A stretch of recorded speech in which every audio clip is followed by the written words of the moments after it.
And now for our feature presentation. He'll be fine on the mountain.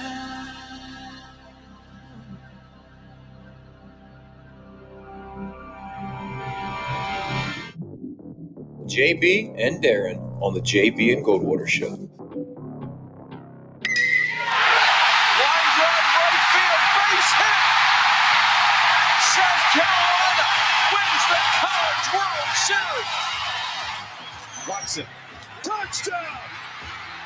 Walker Renfro. He got him, and it's all over.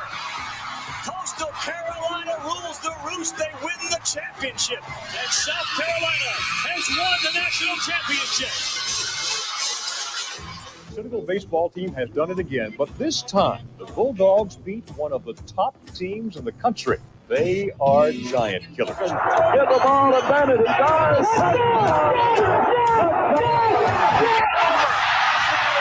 Gamecocks are in the Final Four.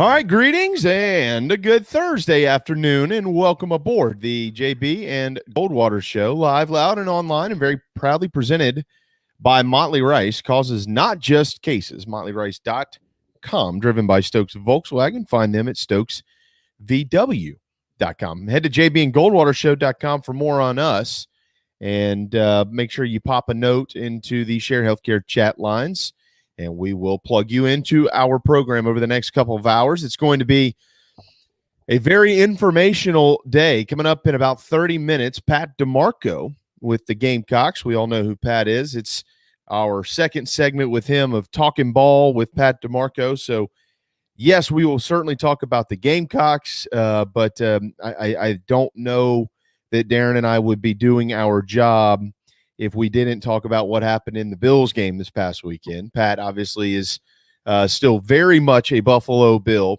and so I'll get his thoughts on it.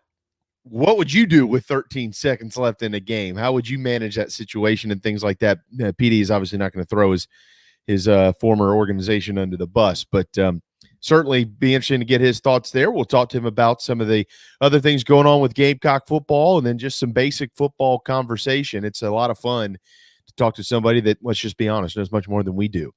Coming up at 1 o'clock today, our show will take a dramatic shift to something that is way more important than anything we're going to talk about over the next hour. Totally anything that we discuss here in the next 57 minutes or so means nothing when David Shelton gets on the air at about 1:05 this afternoon. David, of course, longtime sports writer for the Post and Courier covering high school athletics. He's a former SID at Charleston Southern. He still does cover CSU, and he does other stuff as well from time to time for the Post and Courier. We all know his story by now, I believe. He lost his second son to a drug overdose. It was heroin. And we can talk about that because David has done so already publicly. Last night he was, I think it was about a 5-minute segment or so, Darren, that aired with Scott Eisberg on Channel 4. And prior to that, he penned a lengthy letter on a website that a tribute to his son. And basically, hey, I'm here, and my life's work is going to be to help those who need it.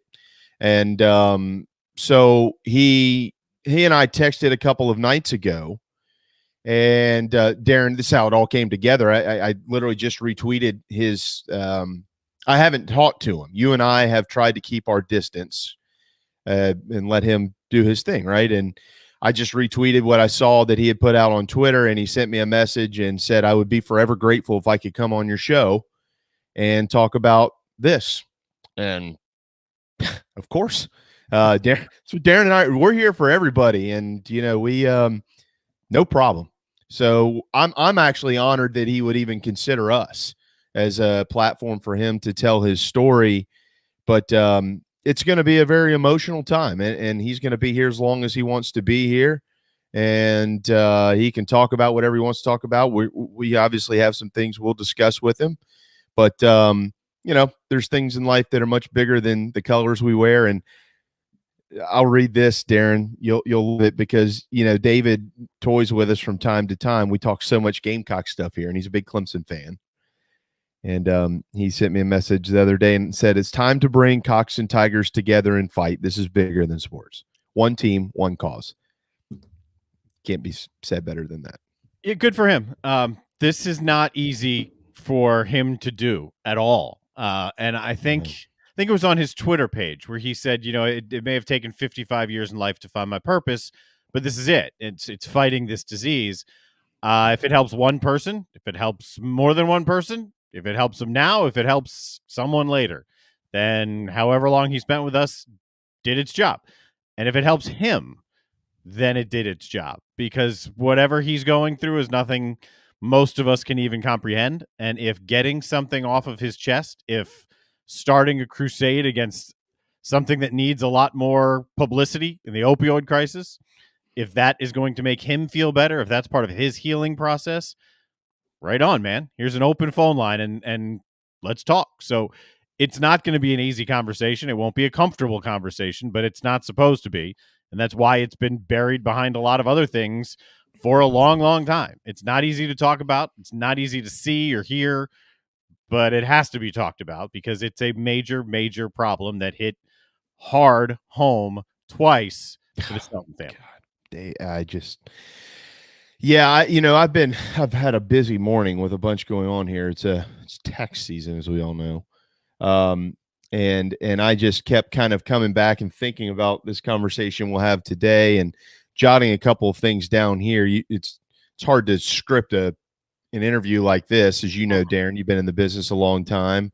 So we just kind of guide him and let him tell his story as he wants to. It's also interesting that David said, hey, I'll talk sports too. And I said, well, if that's what you want to do, then you can do it.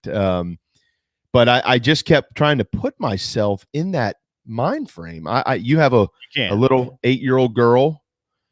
I have twin little girls. They're about to be 3 in about a month.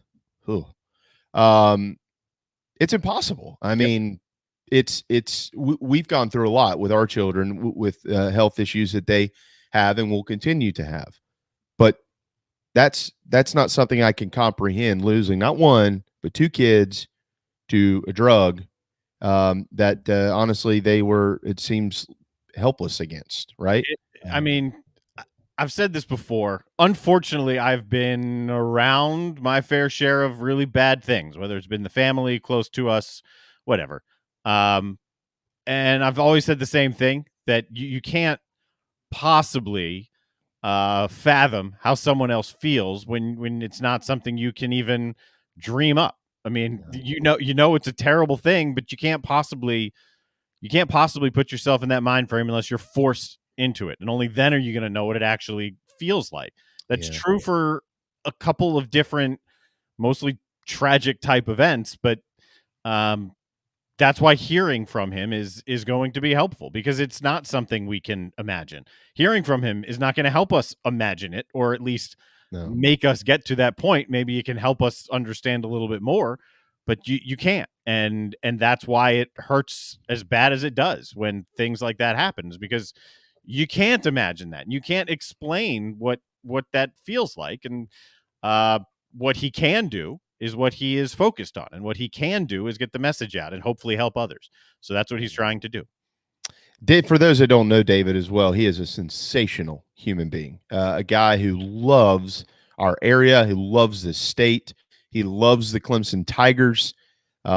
He is a loving guy in general. If you've ever met him, gotten to know him, talked to him for a minute, you find out real quick that he cares. We get along so great because I like to rib and poke and pry people in such a playful way, and he does as well. So I'm excited. I'm excited. That's a weird, strange word, but I am excited to be a part of it because I want to listen and I want to learn as much as I can here. Well, you and I have a job. We have to ask questions, but we're asking questions to learn about something we literally think we might know something about, but we don't know anything about it. And so that's what we'll do. And I hope that any of you that are sitting around watching or listening to our program will tell everybody that to watch and listen today as well. If they happen to miss it, they can obviously go back and check it out. but we need as many eyeballs and ears on this as we can get. And we would really, really appreciate your help on that. And those of you that are already commenting, thank you. We really appreciate that. The Share Healthcare chat lines are open. Again, David's coming up in a little bit, about less than an hour, and Pat DiMarco at 12:30. Quick programming note, Darren, I just got this confirmed, or I would have already texted it to you. Derek Scott will join us tomorrow at 1:35.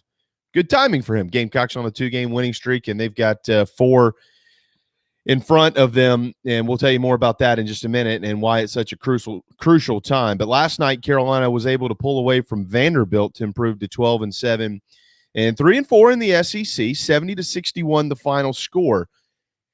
When they score 70 points this year, they're 9-0. Huh, interesting. Vandy dropped to 10-9, 2-5.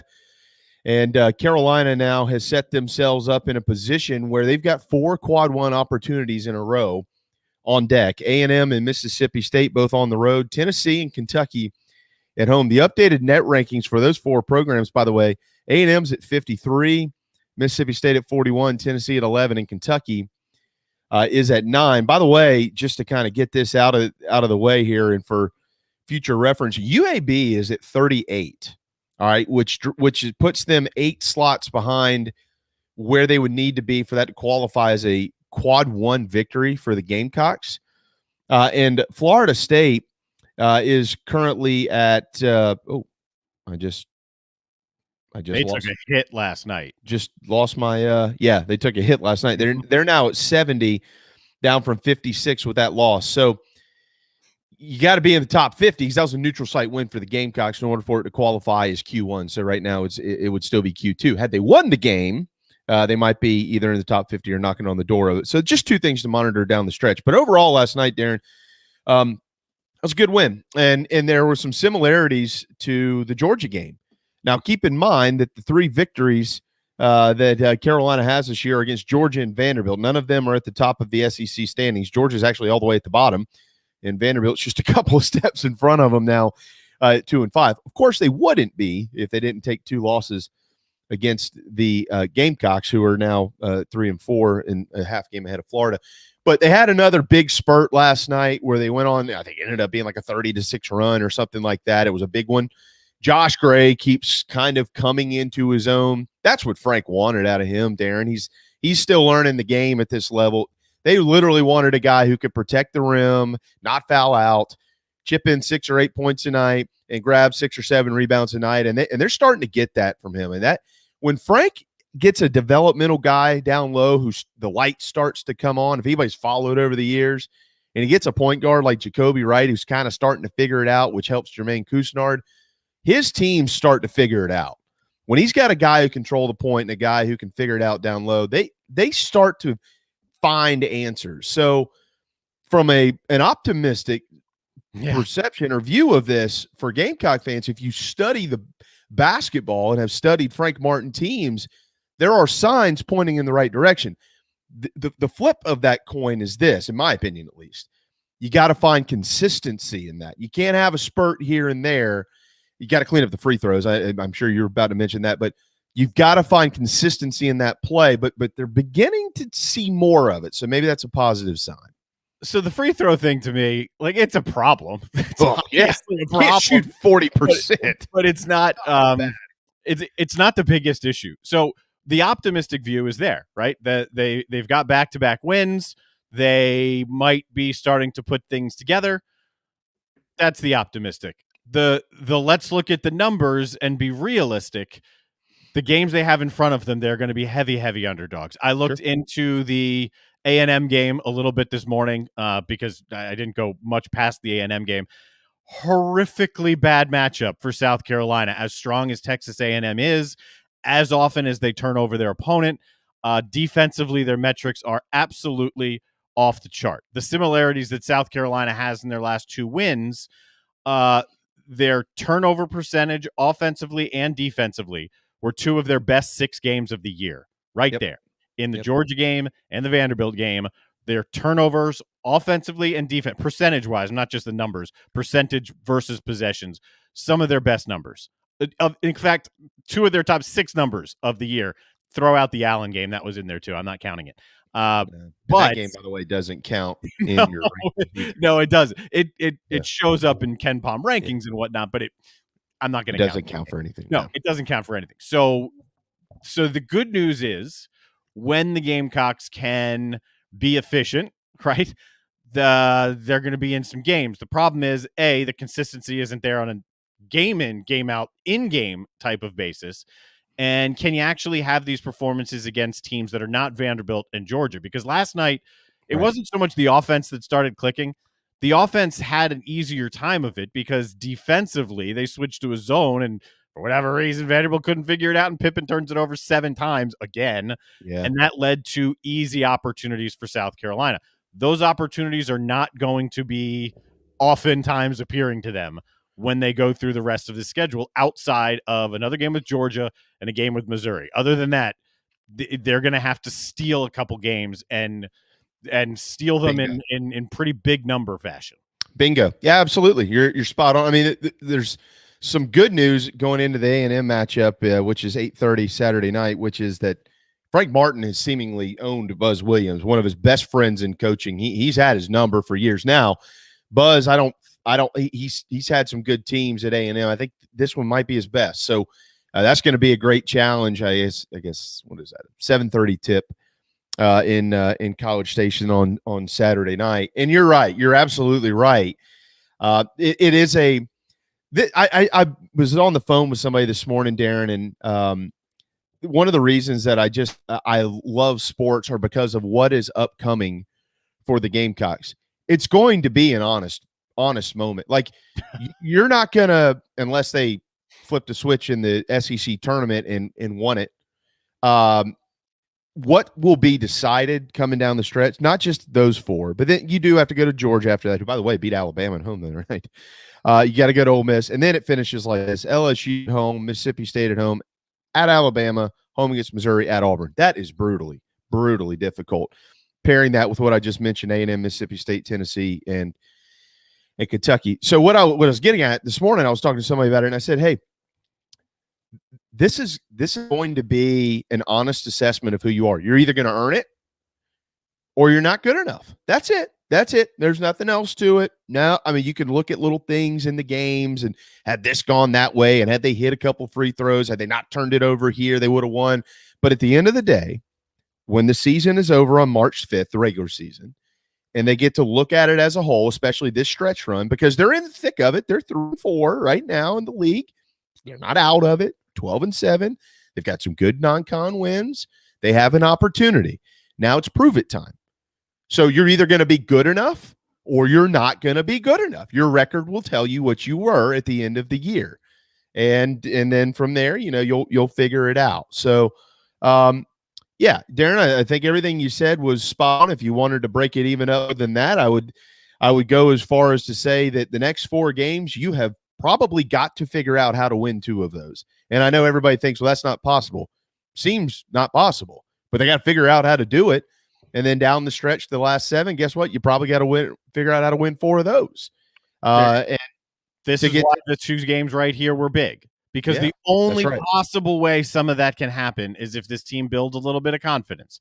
And however that happens, whether it's a run against Georgia or a run in the second half against Vanderbilt or different guys stepping up. I mean, whatever it is, whatever combination of things, it's possible that you spring a couple of upsets. Ask Shane Beamer and the football team how possible that is.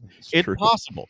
They're going to be circling around double-digit underdogs for all but 2 of their remaining games. So can you find 6 wins out of that and get to 9, right? That's what we've continually been discussing. Can you find 6 more? If you get last night, can then you find 6 more and at least be in a position to then go earn a spot in the NCAA tournament? Because that's the benchmark for this year. We've known that since the end of last year. So can they do that? Do you have to get 2 of these first 4? No, but then it certainly puts an onus on the back end where it's going to say you better get 6 of these 8 or you're going to be in trouble. So wherever you can steal a win here and there, every one of them is going to matter right now. Yeah, absolutely, man. It's important to, when you watch the games, don't instantly run to wanting to be a an expert on what you're seeing in the moment. You got to, I guess what I'm getting at here is if you've paid attention to Frank Martin teams over the years, you see when it's trending in the right direction, and you can see when it's trending in the wrong direction. They have shown, and I look, I'm not stupid. Vanderbilt and Georgia aren't what I would consider good basketball teams. No, nobody would. But no, they're not. But I mean, like, where in the previous 2 or 3 weeks have we considered South Carolina a good basketball team? You know, we really haven't. So still don't. So exactly, like, so, you know, they've done some good things in the last couple of games that they had not been doing. Mm-hmm. And if you see that and you go back and you kind of study, and I can only speak to this, I can't speak to every coach out there because I don't watch every game of every team. But if you have paid attention to Frank teams and you go, okay, yeah, all right, when he gets a point guard who's starting to figure it out, that's always good for him. When he gets a big guy who's starting to, he doesn't have to have a big guy that scores 20 points a game. They don't even have one of those.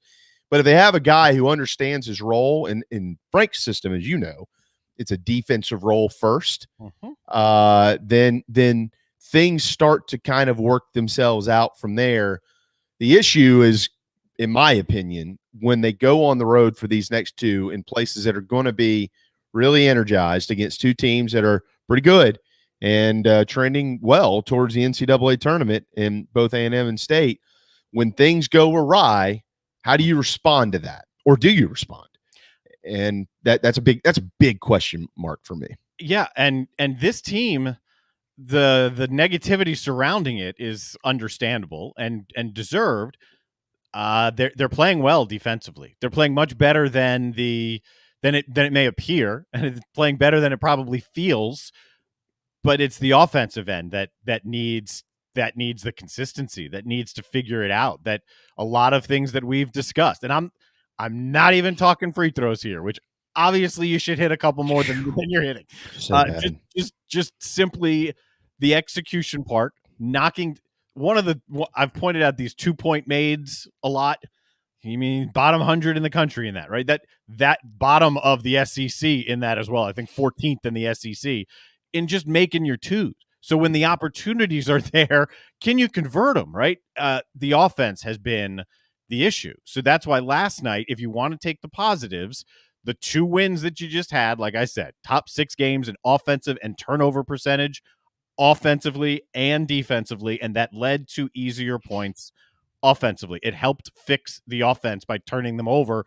If it's the defense that can keep improving, even though that's the good part right now, if it can become a little more suffocating, help the offense, that's where you might be able to steal, I don't know, a couple of these games. Yeah.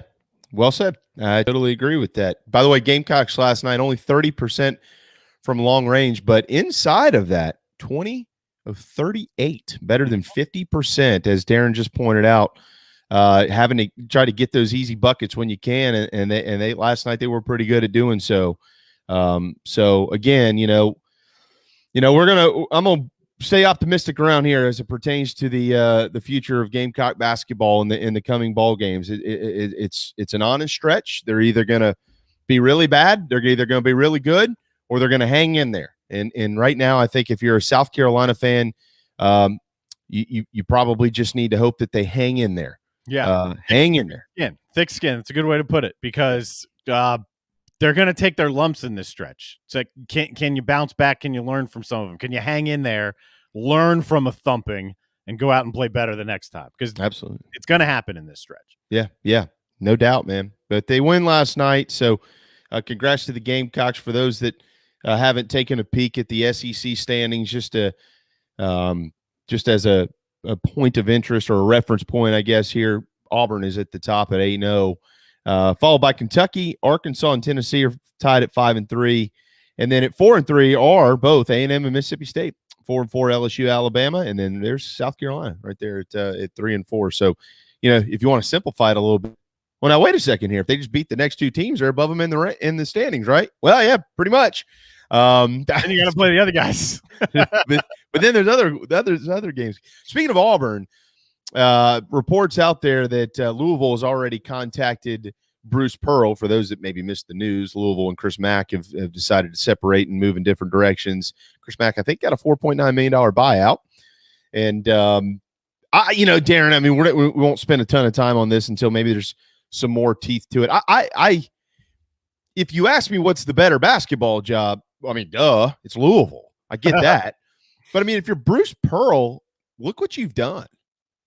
Is that something that who are we to say whether he should or shouldn't consider a jump to Louisville? That's his choice. I don't care what he does.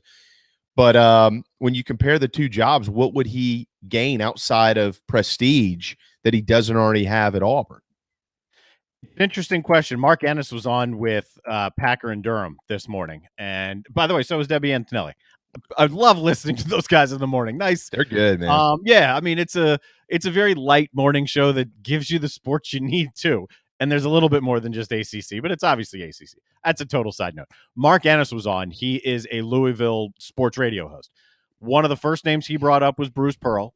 He followed with this was something both Mac and Louisville wanted. Like this was a situation that needed to end and needed to go away. And we've talked about this around Gamecocks. There's apathy there. Louisville, the Yum Center should rock, or it should be crazy in there, even for random noon boring buy games. That place should be sold out. That's what Louisville basketball is. That's what Louisville basketball absolutely can be. And Bruce Pearl was the first thing that Ennis brought up for a couple of reasons. A, the style. B, he doesn't get along with folks over at Kentucky, notably the top guy over at Kentucky, which would be another little dig at them. And it's interesting you point that out, because the immediate response from Durham was, let's take SEC coaches out of this conversation. So my thought was, behind the scenes, what's being done to elevate SEC basketball. We see the product on the floor improving. Behind the scenes, what type of money and resources are being funneled into SEC basketball to have somebody say, hang on, Bruce Pearl might not consider a jump from Auburn to Louisville? Because on the surface, that's a no-brainer jump. So I want to know what's going on behind there in the SEC that is pushing more emphasis towards basketball, that would have someone say, I don't think an SEC coach is leaving the conference. That was an interesting comment. Yeah, I mean, the ACC is down this year. They're not as good as they have been. That's what I was about to say. It's not always going to be that way.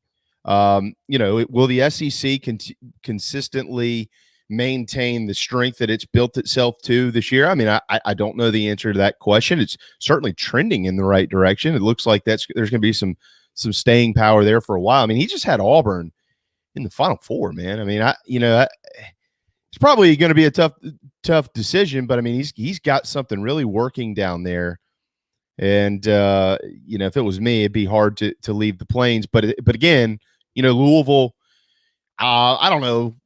I mean, it's one of the best jobs in the country when you think about the fact that there's 350 dadgum basketball teams. Is it a top 10 job? Is it a top 15 job? Probably somewhere in there. I don't know. I don't know what he'll do. They certainly view it like that. It's a top job. Whatever framework you want to put around top, it is a top job. But to your point, Pearl loves Auburn. I mean, the scene at Auburn after that win, when he's on the court, and we're not just a football school, we're a basketball school. That's part of what Bruce Pearl brings. There's a lot of truth in what he said, but a lot of what he said is also who he is: fire and energy and positivity, and that the personality. That's who he is right now. That's all working where he is. It can work at Louisville too, but it's all working where he is right now. Yeah, I think there could be a deciding factor in all this. Money. It's called money, and we know that Louisville is more than happy to spend a lot of money on an elite basketball coach. And if they throw the checkbook at him and say, name your own price, is Auburn willing to do the same? Generally, Auburn is willing to do that. Right. I don't think this is going to be one of those money situations. Bruce Pearl will have a money situation because he gets to drive his own market here. But I think Louisville and Auburn will both be happy to say, I'll one up that and keep going until Bruce Pearl says, all right, I'll take it. Yeah.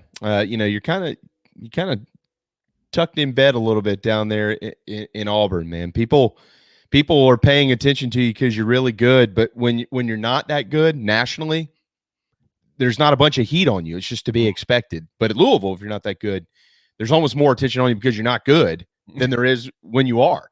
It's just kind of the nature of the beast. They're expected to be good. Yeah, absolutely. And they should be.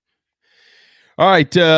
Charleston Southern falls last night to Presbyterian 62-61.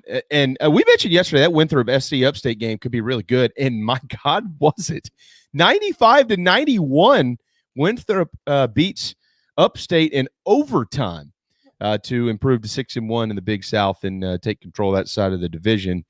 So a neat one there. Congratulations to the Citadel Bulldogs. They came a 19-point deficit last night to beat Western Carolina 68-66, improving to 9-10 and 3-5. Those are your in-state hoop scores. And then nationally last night, Providence beat Xavier in a 17-21 matchup. Tennessee over Florida. There was some scuffling in the handshake after the game, but Rick Barnes got that calmed down. So did Florida, to their credit. LSU over A&M. I think you mentioned that earlier. And a fantastic ball game in the Big 12, worth mentioning. Iowa State in OT, 84-81 over Mike Boynton in the Oklahoma State Cowboys. So another pretty good night there, Darren. Keep an eye on Marquette too. The Big East. We always talk about the Big 12, Big 10. Big East is also really good. Providence, Xavier. I watched a lot of. Marquette is if you're not paying attention, they're not sneaky good. They're flat out good. And they won at Seton Hall. And I pointed out Marquette early in the year when they were down here in Charleston. That's where Shaka is. It's more comfortable for Shaka than the Big Lights of Texas. They're a hard out, man. That's a team that can make a run. Good tradition at Marquette as well. Watched them lose to the Gamecocks, by the way, in 2017. Just like Duke. God, it seems like a decade ago. All right, got to go. When we return, Talkin Ball, we're going to switch from the hardwood to the gridiron. Talkin Ball with our friend and yours, everybody's friend, Pat DiMarco of the Gamecocks, right here on the JB and Goldwater Show. This is Mike Mazzell for Stokes Volkswagen on Ashley Phosphate Road. You know what happens when you sell record numbers of new vehicles? That's right, we take in record numbers of local trades. Despite what the news is saying, quality pre-owned vehicles really aren't that hard to find. You just need to know where to look. Stokes Volkswagen on Ashley Phosphate and on the web at stokesvw.com. We've got over 1,200 pre-owned cars, trucks, SUVs, and all at a fraction of the price when new. Every vehicle has been inspected and reconditioned, many with the balance of factory warranty. Best of all, at Stokes Volkswagen, you don't need perfect credit to get approved for a quality pre-owned vehicle. And we'll take any trade in any condition, even if you owe thousands more than it's worth. Don't forget, we'll buy your car even if you don't buy a car from us. You're going to love our pre-owned selection, I guarantee it. So come see us today at Stokes Volkswagen on Ashley Phosphate or stokesvw.com. Peace and love at Stokes VW. Negative trade equity financed a new loan, subject to lender approval. People don't like to get stuck in traffic, stuck in the mud, stuck at work. And two others you probably don't think much about, stuck with a big medical bill or stuck with a healthcare program that doesn't fit who you are. Experience true medical freedom with Share Healthcare. More affordable, more options, user-friendly, and biblically sound. You can join right now. Explore a new way to show you care with Share Healthcare. Join us today at sharehealthcare.com. sharehealthcare.com. Wando Power Equipment, the trusted home of Hustler zero-turn residential and commercial mowers. There is nobody more trusted in South Carolina than our friends from Wando Power Equipment. They've been providing elite commercial and residential service for over 30 years. Landscape Services have turned to their selection of Hustler zero-turn mowers like the Raptor. Bigger, stronger, faster, and the most durable Raptor Hustler has ever designed. Located on Daniel Island and online at wandopower.com. Wando Power Equipment, owned by the Price family, the home of Hustler zero-turn mowers, rentals, service, and specializing in family and friendship. You hear me talk about Dog and Duck all the time, and there's no other place I'm going to watch my college and NFL than the Dog and Duck. They have 3 locations, Bell Hall, Park West, and Clements Ferry Road. They have specials all football season long, like $12 pitchers of their own D2 brew, $5 pints of Sierra Nevada, weekly pick'em sheets with prizes, and the best wings in town, bar none. For all your football, college, and NFL, the Dog and Duck, Clements Ferry Road, Bell Hall, and Park West. Motley Rice LLC is a law firm with international reach, but it hasn't lost its Carolina roots. The Motley Rice team fights every day for people harmed by products including asbestos and talc exposure. medical drugs and devices, and also catastrophic injuries and auto recalls, including dangerous Takata airbags. Motley Rice is headquartered in Mount Pleasant at 28 Bridgeside Boulevard. Visit motleyrice.com. Thank you, Motley Rice, for supporting the JB and Goldwater Show and the Big Gamecock Preview Show. Ladies and gentlemen, here it is. Even the other stations are tuned in too. JB and Darren on the JB and Goldwater Show.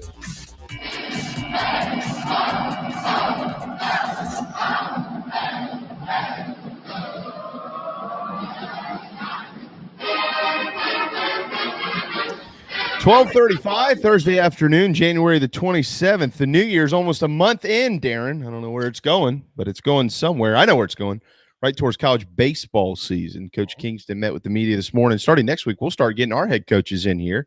Mark, Monty, Chad, Tony, all those guys over the next couple of weeks will be popping in to our program. Real quick before we get to PD, it is ladies' night in college hoops. Number one, South Carolina, of course, at 6 o'clock on ESPN from the CLA hosting 24th ranked Ole Miss. What a resurgence of sorts in that program in the top 25. They're 17-2, 5-1 in the SEC, but they get to face the top ranked team in the land in Dawn's Gamecocks. And then it's rivalry night on the ladies' side as well. Michigan and Ohio State at 7 o'clock in the top 25 matchup, and then Duke and North Carolina also plays at 7 o'clock. So I believe Debbie Antonelli, I didn't check this. I believe she said NC State jumped South Carolina for number one in the women's net ranking. So even though the Gamecocks are the best team in the country polls wise, they still got to win and finish this thing out to be placed where they want to be placed in the NCAA tournament. They did, but it's switched back. Carolina's won again. Yeah. There you go. At one point in time, NC State had. Yeah, it changes every day. So does literally everything in football, it seems like. Pat DiMarco's figured that out by now. He's about a year into his coaching career with the Gamecocks after over a decade in the NFL, and he joins us now for our second segment of Talkin Ball with one of the best minds out there. What's up, brother? What's going on, guys? I guess I didn't screw up too much last time when you guys invited me back on. No, you didn't. But, we keep tabs on you, so if you do, we just send that report to Shane, and you don't get to fly in the cock chopper. Hey, accountability, man. That's what it's all about. Were you there yesterday when that thing landed on the practice fields? I was. I was sitting in kind of my little humble office, the DA analyst room back there. So I didn't even hear it. But I saw some people scurry around, but I was working on something, and I wasn't able to witness it, but I definitely saw his videos on Twitter about it, and it was pretty darn cool. Dude, that's pretty. I was speaking with a coach this morning at one of the schools that he visited. As a matter of fact, he said it was pretty neat to see a helicopter landing on our football field, and the head coach of a college get out of it. That's where it's going. It definitely makes a statement. That's for sure. Has anyone brought up to him that he needs to make it more dramatic? Like landing is so yesterday, right? He needs to rappel out of the helicopter. Come out on a ladder, like a fold-out ladder? Sure. Yeah, anything. He's got too promising of a career here at South Carolina to have him do anything crazy like that. Let's win some more football games before he starts doing that. Dude, what the hell has happened to football? I mean, go back to when you were being recruited, and I guess you probably started being recruited, in 05 or 06?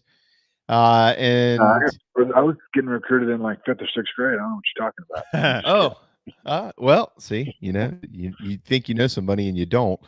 I mean, could you have ever imagined? I mean, Kirby Smart's flying around in helicopters. I think somebody else drove a dump truck to somebody's. I think it was Eli Drinkwitz up at Missouri, drove a dump truck into some cat's house or into his driveway or something. I mean, dude, he was recruiting an offensive lineman. They call him the dump truck or something like that. I mean, does this stuff work? I mean, honestly, would this have worked on you? Not on me, but I mean, I'm a pretty simple person, as you guys know by our conversations here. But it's a lot for show. You know what I mean? It's about catering to the exact prospect and what they're for and what they're about. And it's, it's definitely strategic. We have staff meeting after staff meeting, and we really dive in on each prospect and and the best angle to recruit them and get them here, and how we can fulfill their needs and ultimately make them a better football player. So, I mean, it's a very detailed experience, and everything's extremely thought out. And Coach Beamer's one of the best in the business at understanding that. He's really knocking it out of the park. He's doing a great job. Pat DiMarco with the Gamecocks, Talkin Ball. We came up with that language because when I talk to Pat, he says, I just like talking ball. So that's why we call the segment Talking Ball. That's really interesting. And I wasn't really intending to go down this hole with you today. I do want to talk about the Bills and stuff like that, Pat, but walk me through that a little bit. Like when you look at that prospect board, and I'm not asking you to give away secrets or things of that nature, but let's have a general conversation. I mean, if there's a 16-year-old kid out there, 17-year-old kid who's a pretty good high school football player, hoping to get his name up on the board with the Gamecocks or the Tigers or wherever it may be, could be at the Citadel, could be anywhere. What type of, I mean, obviously you're watching their film. You're trying to figure out what type of player they are. Are they good enough for your school and things of that nature? But what else are you looking at? I mean, what do you dive into when you're trying to do your homework on these kids? The first thing you have to do is watch the tape. If the guy flashes on tape, then he's worth your time and really exploring those other options. And then, when they become sophomores, juniors, seniors, when you can have like true contact periods, then you're able to have, either text message or phone call conversations with them to really start understanding their personality. And the good thing about, this is the only kind of way I know, and it's super efficient. It works. Is we don't just have one person delegated to talk to them. Like Coach Beamer will have conversations, the position coach will have their conversations, the coordinators will have their conversations. So we're having multiple people talk to these person to get their personality traits, to get an understanding of them and a different side, a different perspective of them. And we collaborate on all that information into how can we best fit this player into our program? How can this player fit into our program as well? And, and how to make it work for both sides. And then what the, what the selling points are going to be to try to get this guy here if he's really a difference maker. So it's a collaborative effort from the recruiting staff to our on-campus recruiting staff and Jessica Jackson, to our, we have some recruiting girls downstairs that do a lot of the back work for us too and get us organized. And then all our position coaches that spend hours and hours and hours, either watching tape or communicating with these players. And everything's out there on social media nowadays. So as kids post stuff, we can see it and we'll get more of an understanding. Is this guy like playing video games? Is this guy a basketball fan? Who's his team? Just different ways to talk to him to create a real genuine relationship, because that's what it's about. We're in a people-to-people business of playing sports, right? Like a coach has to relate to the player has to respect the coach. So it has to be a interpersonal relationship where you really care for each other to get the best output, which is going to be on Saturdays when we win some football games here. And a lot of those are coming. Yeah, I find that really interesting. I mean, have you ever, I'm not even just as a coach, Pat, but back when you were playing ball or know of anybody that you played with in the NFL, where they kind of were called out for something maybe that they put out like on social media or, video of themselves or something stupid. And then a coach catches it and asks them about it. And it's kind of that awkward moment. Have you ever seen or been around anything like that? Not individually, but I've read all the articles and I've seen all the broadcast on the sports networks when guys royally screw up. And it's crazy how far you can dig back when you get on social media. So that's why it's extremely important. Is the internet world is forever. There's no erasing it. So you definitely have to be strategic and methodical in what you put out there, and it's always going to either come back to help you or haunt you. So it's I always advise people, before you hit that send button, make sure 10 years from now that you're going to stand behind those words you say, because they're not going to go away. Yep. Do you talk to the players on the team about that? I mean, do you watch them kind of grow up, maybe as opposed to when they were in high school, and then they get to school and you kind of watch how they've evolved? And I mean, did they ever say anything like that? Like, man, coach, I wish I'd have known then what I know now. Yeah, they do, and I try to empower them to use their platform for what really tugs on their heartstrings. Like I was talking to one of our current offensive linemen now who kind of realized some of the work I was doing in the community here and a couple of the events I hosted, and he's like, Coach Pat, I want to get more involved. I want to do stuff like that. I want to leave when I'm done playing here in South Carolina. I want to leave a legacy. I don't want to be number so-and-so on the football field and played in this many games and this many games. I want to truly impact Columbia, South Carolina. I want to be remembered for something bigger than football here. And he's like, how can I get chimed in on that? And how can I get plugged in? And I was talking to him, and and I kind of empowered him to reach out to a couple of the contacts that I was using, and he kind of spearheaded it. And I think he's working on a couple of events to do. And he's really going to make some positive change here. So it's really just empowering these guys to use their platform and what really makes them happy, and to put themselves in the shoes of the kids that are around here now. Like stuff that used to make us happy when we were kids. Like, I mean, I was a fanboy when I was a little kid. So like just being around a player and this and that just really brings smiles to faces and could change lives.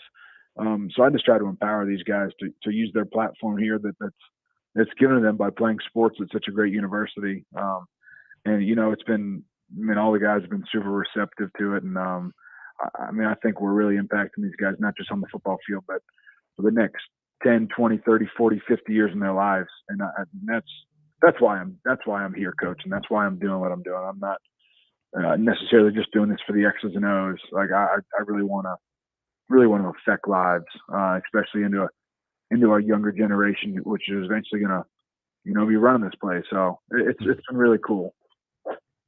Pat DiMarco, 1246 on a Thursday afternoon. Pat, one of those players is Dakereon Joyner. What's he been up to the last few weeks? And we know what he was up to at the end of December. He was the starting quarterback, and he blitzed North Carolina left and right, and leading your football team to that victory up there in Charlotte. I know that winter workouts and stuff like that are going on, but I don't even know. I mean, I might be out of place asking you this, so if I am, you just don't answer the question. But what is he doing on a day-to-day basis? I mean, it feels like there's 10 different directions he could go as far as a football player goes. So what would it look like? Yeah, I mean, he's the same old DK. He's showing up with a huge smile on his face. Loving on his teammates, working his tail off in the weight room. Popping upstairs. He's a pro. Like, he'll pop up here and be like, "Hey, is there anything new you guys got for me? Any film you guys want me to watch?" Like, he's one of the good ones. So he's just an ultimate pro. But I mean, he's got a lot going. I haven't spoken to him directly about some of his NIL stuff, but it sounds like he's got some cool stuff in the works. Working with some former players, Langston, who do some of those books, who does I believe it's Artists in Actions. And, DK is he's a great, wholesome kid who's genuine. He's about the right thing all the time, and he prepares, and he's a total pro. So, he's a guy that can handle all the stressors that come with not only playing college football, but with what college football is turning into in the marketing side and this and that. He's one of those guys that we really don't have to DK, you go do DK, and we know you're going to show up to work the next day. So I'm super proud of him. He's one of my favorite players on the team here. Nice. How many, Pat, how many of the transfers have you gotten to know? I don't think Spencer is on campus just yet, but of the other guys who have already made it over there, how many of those guys have you gotten to know? On a deep level, as I would like to, one or two. I've talked with the defensive end transfer from NC State, and I've talked a little bit with CBS Christian Beale Smith. But I need to have. I mean, I'm here most of the day, but I'm up here running some, doing some studies on this and studies on that. So when all the coaches are back here and we start meeting and we start really digging deep, I'll be able to get a lot more of an understanding on these guys. But I mean, I kind of sit in the back when they work out in the weight room, and I watch them, and I just see their body language and their antics and how they work. And we brought in some guys that are really going to make a positive impact here, both on the field and in the locker room, which is exciting to see. You guys listen to all the press conferences Coach Beamer did. Like, he wasn't running around looking for the best players in the portal. Just on the field, he's looking for the best players that were going to make the most change and have the biggest impact on this university as a whole. And I think he's kind of hit the nail on the head with a lot of these guys.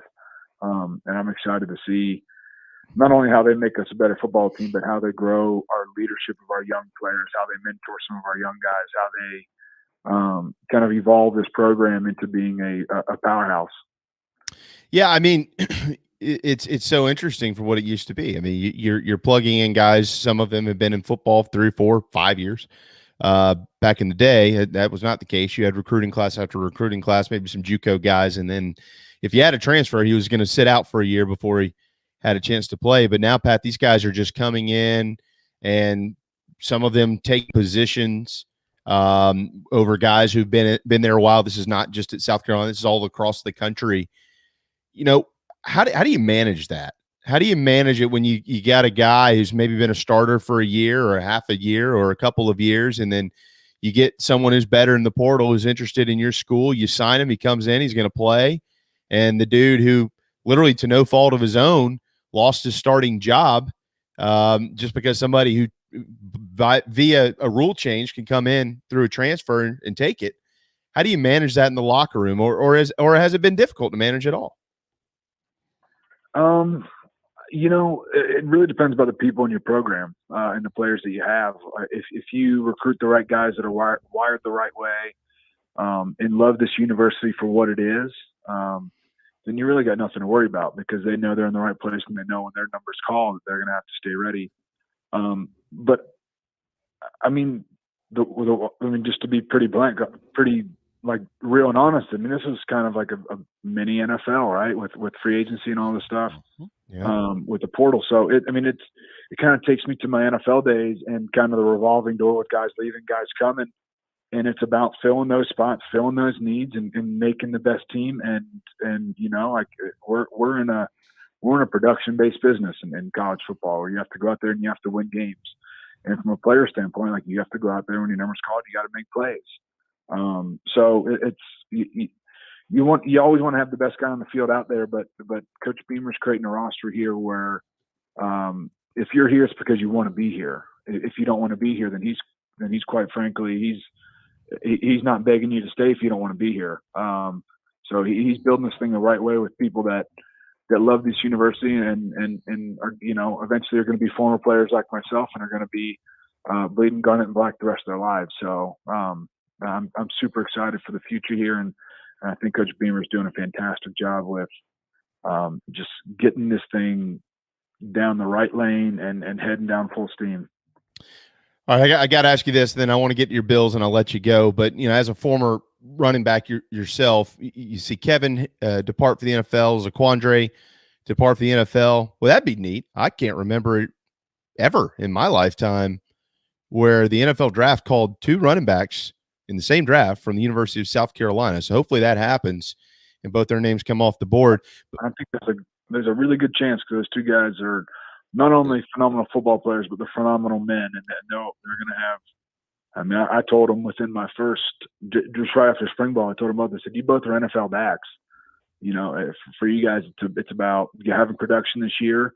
It's about playing on special teams, showing you're willing to play on special teams, being coachable, and you guys are going to play for 5, 6, hopefully 10, 15 years in the NFL, and I think both those guys can do it." Well, gosh, I hope you're right. They're sensational. They're different, but they're sensational. What about what's coming in to essentially try to fill their shoes? I know Lavoisier Carroll has not played yet in college football as a running back coming over from Georgia. But, boy, we've seen a lot of Christian Beale Smith. And we know that Marshawn and Rashad Amos, Pat, I really like him. I'd actually like you to speak on him briefly, if you don't mind, Juju. But we've seen a lot of film on Christian Beale Smith. He's been the leading rusher for the last couple of years at Wake Forest. He's certainly a guy expected to come in and play immediately in his final year of eligibility. So your thoughts on him and how that room is kind of reshaping itself, and including Rashad Amos, who didn't get any carries this year because of all the other guys. Yeah, so Coach Hardesty has already given Christian Bill Smith the nickname CBS. So we call him CBS. And he's been around the block. I mean, he's played for 3 or 4 years there at Wake, and he's had a really successful career up to date. And but he's coming in and he's saying like, all right, this is like, what's next? Like, what do you want me to do? And he popped up to my office and basically was like, hey, I need a playbook. And we're like, hey, we're not doing any install stuff. And he's like, no, I want a playbook.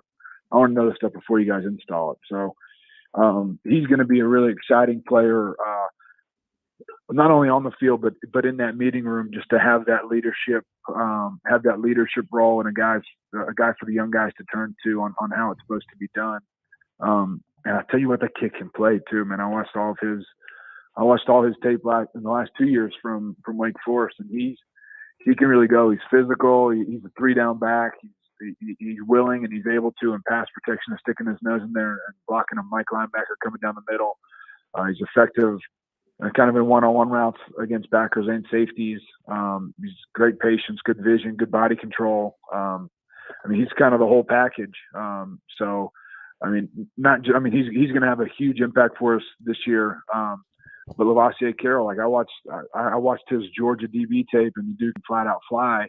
And then I went back and watched his high school tape, and he was a man amongst boys. Like, he's a big, strong dude who is really hard to bring down. So he has a lot of talent that we're going to have to kind of push him to, because he is super talented, but he's kind of raw. So his ceiling is really, really high. So I'm excited about him. But then the guys we got here, like Marshawn Lloyd, everyone knows who Marshawn is. He's a stud, and his ability is just out the roof.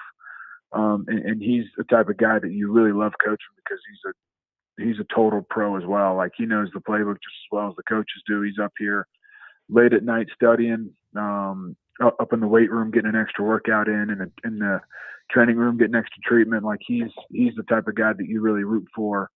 And then Juju McDowell, he's just a playmaker. I mean, every time he touches the ball, he's converting a first down, or he's taken to the house, or he's popping a kickoff return for 40 or 50 yards. So he's just an electric player that brings some special juice to the game. And that's kind of he's such a positive kid, such a hard worker, that he brings the juice, and he kind of helps this team flow. But you brought up Rashad Amos, and Rashad Amos is, he has so much talent, just with his size and athleticism. And we saw some of those flashes 2 years ago when he played against Kentucky and Georgia, and a couple other games. Like, he's a really talented back. He's a 222 to 228 pound back who runs like a 210 pound back, but he can also run like a 250 pound back and run you over. So he's a very dynamic player that we're going to have to get more involved in the offense. And I keep reminding him that the quickest way to get in the offense is to be a really good special teams player. And that was taught to me early on during my NFL career. Is like, hey, when the special teams coordinator starts talking really well about you, the offensive coordinator is going to start stepping into the special teams coordinator's office and being like, hey, what's going on with him? Why are you using him more? And then you're going to get more involved in the offense. So it's going to be a fun year. We got a lot of talent in that room, again, which is awesome after losing two really, really good players. But I would expect big things again out of the South Carolina running back room. That's a fascinating nugget. The special team stuff there, really neat. Darren, write that down so we can remember that. All right, before I let you run, man. Pad and pen. Before I let you run, Pat, 13 seconds, man. 13 seconds. I'm heartbroken. What do you do there? If you were, I know you don't want to question your former teammates and coaches and things like that, but you take the lead with 13 seconds, was kicking off like that. You think that's the right move? I mean, what do you do? What would you do? I think you got to kick a deep squib kick to make them return the ball, just to burn a couple seconds off the clock. Yeah. One of my least favorite things in sports is watching the team get in prevent defense and then just blowing the game away too. So when a team has 3 timeouts and you're guarding the sidelines, they're not trying to get the ball to bounce. Like, press the line of scrimmage, make them throw, make a competitive catch. Don't give them an easy 15, 20 yards. Hindsight's always 20/20 though, right? So, but I mean, I had pretty similar moments when I played in the Super Bowl in Atlanta with some really good coaches there, where we were a couple plays away from being world champions ourselves. So it's I'm super proud of that team and that coaching staff and all those players and Josh Allen. Like, I'm glad everyone is seeing who Josh Allen is now. Like, this was the same, I think when we drafted him, he was 21 years old. He rolled in the locker room and was like, wow, they drafted me 6th overall. And dang, I got to lead this place here in a couple of years. And we're like, yeah, but sit back, take it all in. See what the old heads are doing around here. Like, just sit back and take it all in. And he really took on that role, and he's become the ultimate teammate, the ultimate leader. He's a guy you want to go to war with not every single Sunday, every single day, man. He's as competitive as they come from on the ping pong table. And I used to work him, to shooting hoops out in the indoor facility, to on the golf course where he's not a great golfer, but he loves to talk some trash. He's just, he's an ultimate teammate. Like, he's, just in my 2 short years I spent with him, he's one of those guys that left a lasting memory on my career. I just have to ask you, and I know that we're past the 1 o'clock hour and we've got David Shelton coming up in a few minutes, but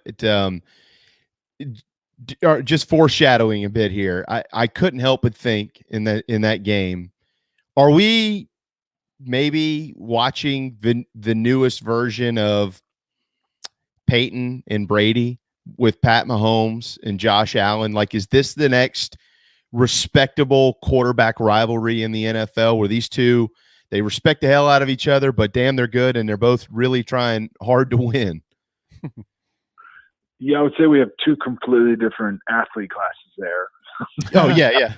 but yeah, from a talent level and from a competitive standpoint, I mean, those are going to be, for the best 20 quarterbacks to ever play the game. I think so. It's these two guys now are special, and then Brady and Peyton Manning, what they've done speaks for itself. So future is very, very bright in the NFL with those two quarterbacks.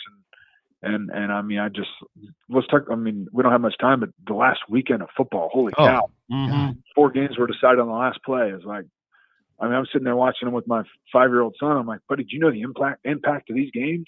And he looks at me like, huh? I'm like, buddy, these are the greatest football games, some of the greatest football games in a weekend you'll ever see in your whole life. So, and he just looked at me like, huh? Can I get a popsicle? Yeah, that's right. Cool. Yeah. It's great to be a 5-year-old, man. Take me back. Yeah, it's neat, Dad. What about this weekend? Do you have any picks for who moves on to the Super Bowl? I mean, it's hard to bet against Kansas City. I do really like Cincinnati and what they're building there with Joe Burrow and just their electric style of offense and their just high power talent there. It's just going to be hard to slow down Kansas City and what they got. And then I think the other game, I'm really excited to watch that game because you got Sean McVay and you got Kyle Shanahan and Chris together under the same tree. Like, it's going to be a duke it out battle. You're going to see wide zone and play pass galore in that game, which I'm really excited to see because those are some of my favorite play styles. So it's going to be fun. I mean, I think that the Rams have a better roster, but Kyle Shanahan's never out of the game, and that dude's just so smart and such a genius that I see San Francisco willing a way to make sure it's close, and if it's close, then San Francisco can definitely pull it out. They've beaten them 6 straight times. 49ers. Yeah. Yep. And they also have a Debo. I also wouldn't have said that the Rams were going to be up 24 on Tom Brady and the Tampa Bay Bucks in the second quarter there too. So it was true. That team's explosive as well. So it's going to be a juggernaut of a weekend. They also have a Debo. Yep. Sam Friend. So Gamecock. if he rides his bike in there this weekend, who knows? $20. That's my $20. Yeah. Oh, I got $20. Well, the weather's going to be about 50 degrees or about 80 degrees warmer this game than it was for them last game, too. Yeah, absolutely. No question. By the way, there will be a Gamecock that wins the Super Bowl this year. There's one on every roster. So somebody's going to bring a ring home. Pat, great stuff, man. Baby. Yeah. Do what? Said forever to thee, baby. Another Super Bowl for a Gamecock. That's right. That's right. That is absolutely right. Hey, man, great stuff. I know we kept you a little bit over time, but I certainly wanted to get your thoughts on the NFL. You're right. It was a wild, wild, fun weekend. And we'll talk to you again in a couple of weeks. Our best to you and Kirsten and your family. And thank you as always.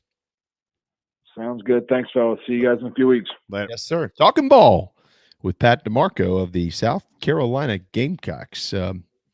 Lot to learn from him. That's pretty neat stuff. All right. It is time for a 5-minute past due timeout. We will hit it, and we will take our national anthem break. But when we return, a conversation is important as we've ever had on this program. David Shelton with the Post and Courier recently losing his second son to a drug overdose. He is going to tell that story and much more. You will want to hear this and tell everybody and anybody that you know to tune in as well. Hang tight. The JB and Goldwater Show will return with David Shelton. Right here in our backyard is Motley Rice LLC, a law firm that hasn't lost its Carolina roots. The Motley Rice team fights every day for South Carolinians who were injured while traveling by plane or bus, harmed by medical drugs and devices, or burdened by dangerous auto recalls, including Takata airbags. Motley Rice is headquartered in Mount Pleasant at 28 Bridgeside Boulevard. We are honored to have Motley Rice as a sponsor for the JB and Goldwater Show and the Big Gamecock Preview Show. At Patriots Point Naval and Maritime Museum, families walk in the footsteps of our nation's heroes, the brave ones who risked their lives to defend our way of life. Home to the aircraft carrier USS Yorktown, USS Laffey, and the USS Clamagore, there's more than 1 million square feet of exhibit space to roam. White Glove certified, we have several new health safety measures in place to enhance the visitor experience. Come for the day and leave feeling inspired. One of the most impressive museums in the country, located right here in Mount Pleasant. Visit patriotspoint.org for more. We'll see you soon.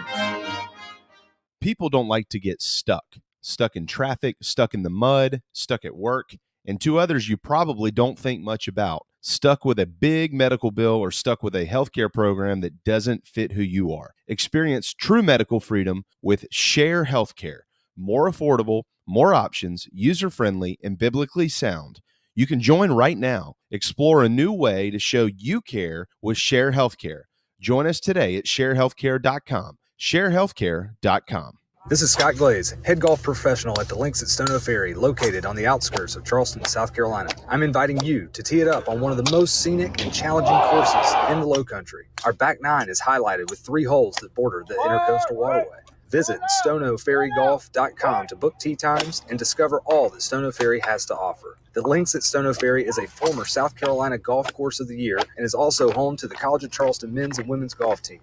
Come see us. We would love to have you. stonoferrygolf.com. Family vacations, a new car, a new boat, all cost money, but you don't necessarily have to make more to afford any of that if you can save cash that's flying out the window now. iHelp Consulting can help you finally get the kids to Disney World, upgrade the minivan, or drop that new boat in the water next summer. Let Daniel and iHelp Consulting consult with you. No fees, just savings. You pay them a percentage of those savings. Save on essential services, credit card fees, you name it. Let them find it. These folks are incredible. iHelpConsulting.com. How can I help you? Hi, I'm Chris Half, Public Information Officer at the Patriots Point Naval and Maritime Museum. We're home of the mighty USS Yorktown, USS Laffey, Clamagore, and Vietnam experience. And we're a proud partner of the JB and Goldwater Show. We invite you and your family to come see us and enjoy a day on Charleston Harbor.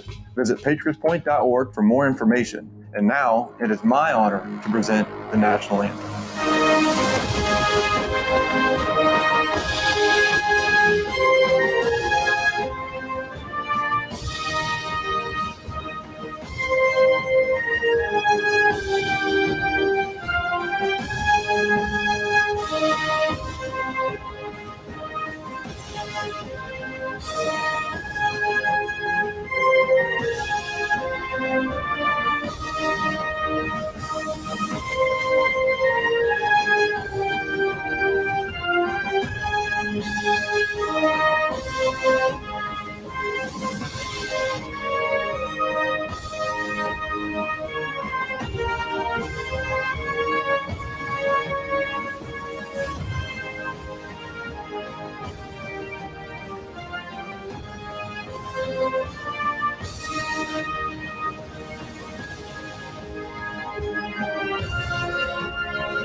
live, loud, and online.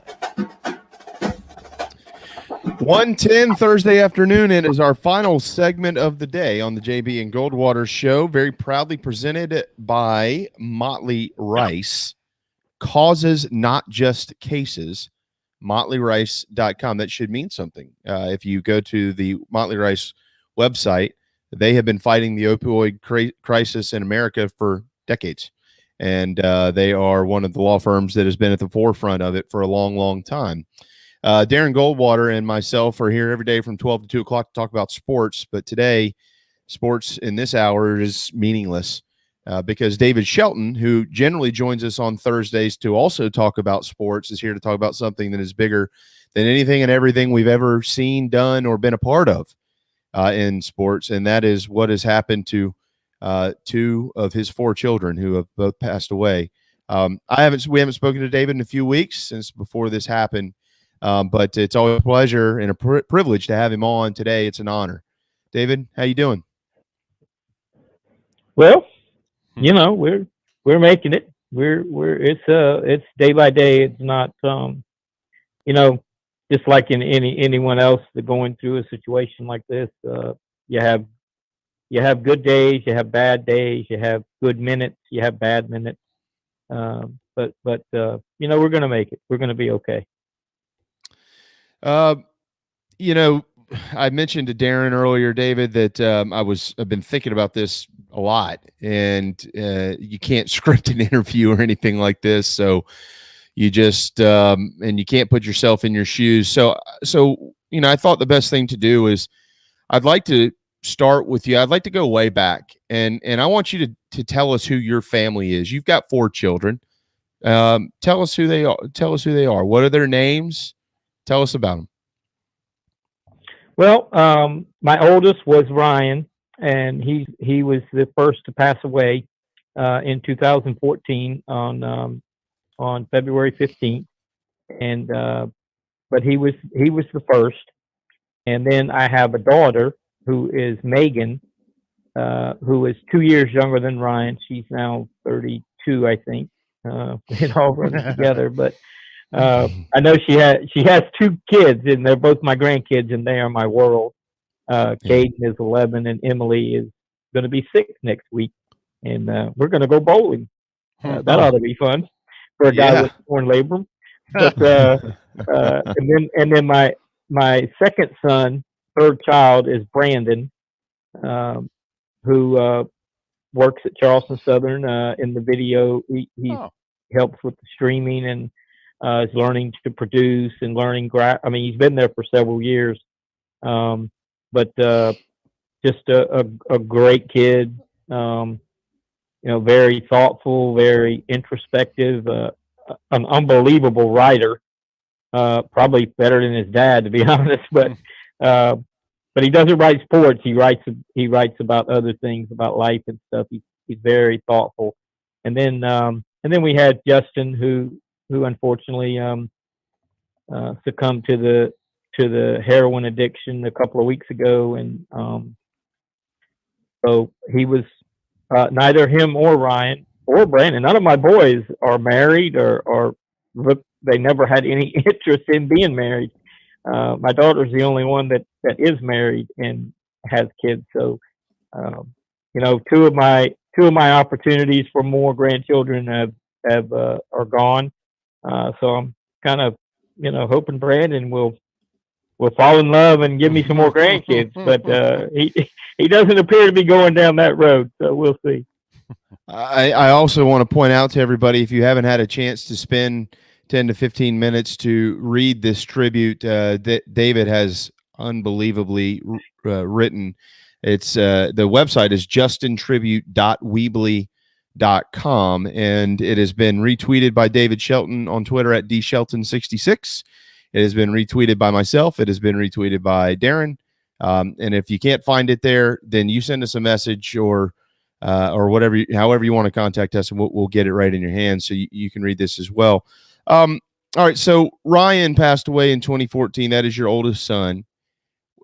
When that happened, what happened to your family?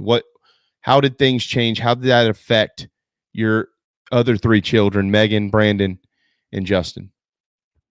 Well, obviously it was very traumatic.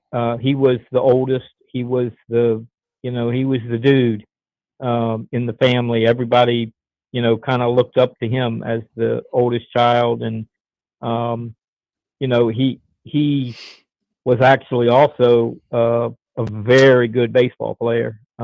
He came up in the era of Justin Smoke and Weeders and Matt Krim and a lot of those guys that he was on the Stratford JV team as a seventh grader, which back then they rarely took seventh graders on the JV, and was a really good player. Holds the home run record at Tom Connolly Park. Broke Josh Stackley's record. Oh, wow. Over there. At 12 years old, he hit 16 regular season home runs and they hit 8 more during the All-Stars. He could hit. He was a smaller guy, but very compact, very strong. Unfortunately, his life began to change a lot earlier than Justin's. Ryan became very what's the word? He did not handle authority very well. And he was at Stratford going into 8th grade, or it might have been 9th grade.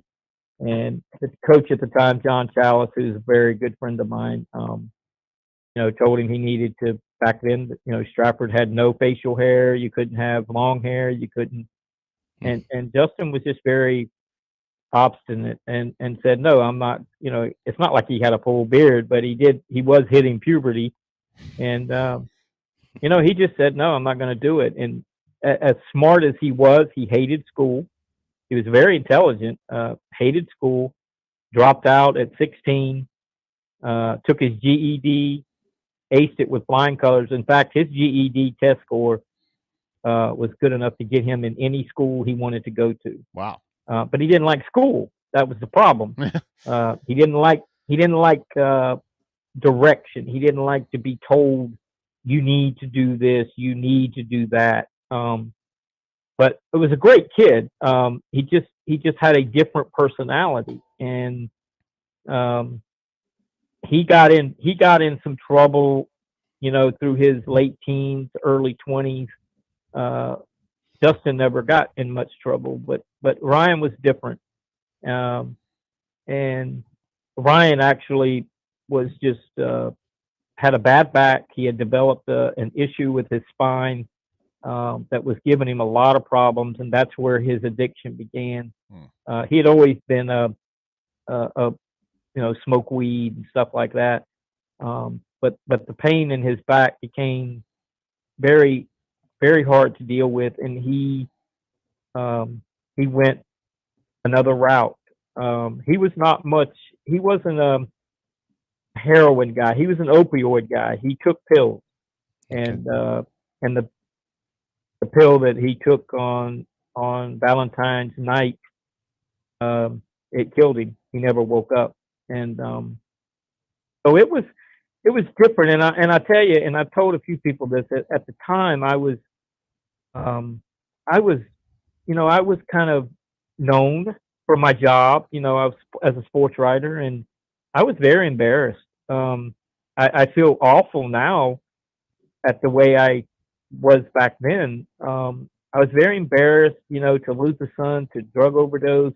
I thought it reflected on me and my ex-wife as parents, but primarily I thought it reflected on me as a parent. And I spoke to some people about it, but I just kind of let it go away. I just kind of let it go. And Dean Stevens, who is a good friend of mine and a good friend of y'all's, he wanted to do something back then. Yep. On air. He wanted to meet me at the ballpark, and I was okay with it. And then I just backed out. I kept saying I was never ready. It did have a major effect on me, and I just didn't think I could get through it. And looking back, it was immaturity on my part. I mean, I really, he deserved for people to know who he was too. And was never, the thing about him, really all four of my kids, but especially Justin and Ryan, they were never very disrespectful to me. You know, we didn't have, I mean, we'd have arguments. I mean, what parent, you know, I mean, what parent doesn't have an argument with his kid?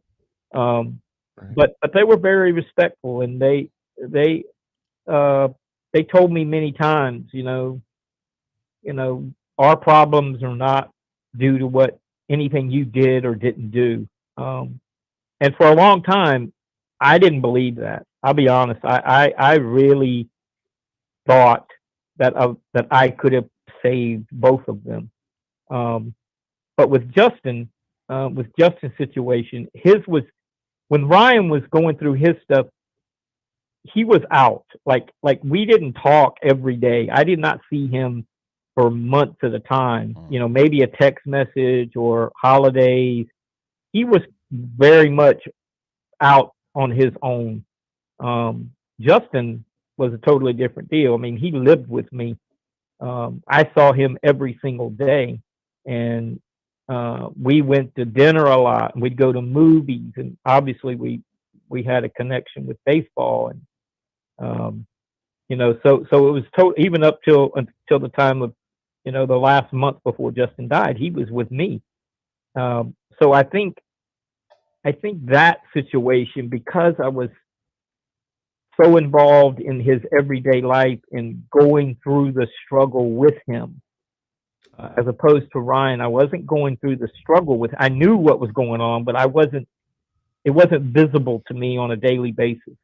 And I think Justin, what he went through and what I witnessed, the deterioration of his mind, of his body, and eventually his soul, was just very different. They were two very different situations. I mean, I don't mean this in a negative way, but Ryan was more of a mama's boy. You know, when things go wrong, he would call mom. He would try to stay away from dad. When he needed help, he would go to mom. Whereas Justin was totally opposite. I mean, he loved his mom, and I know my son loved me.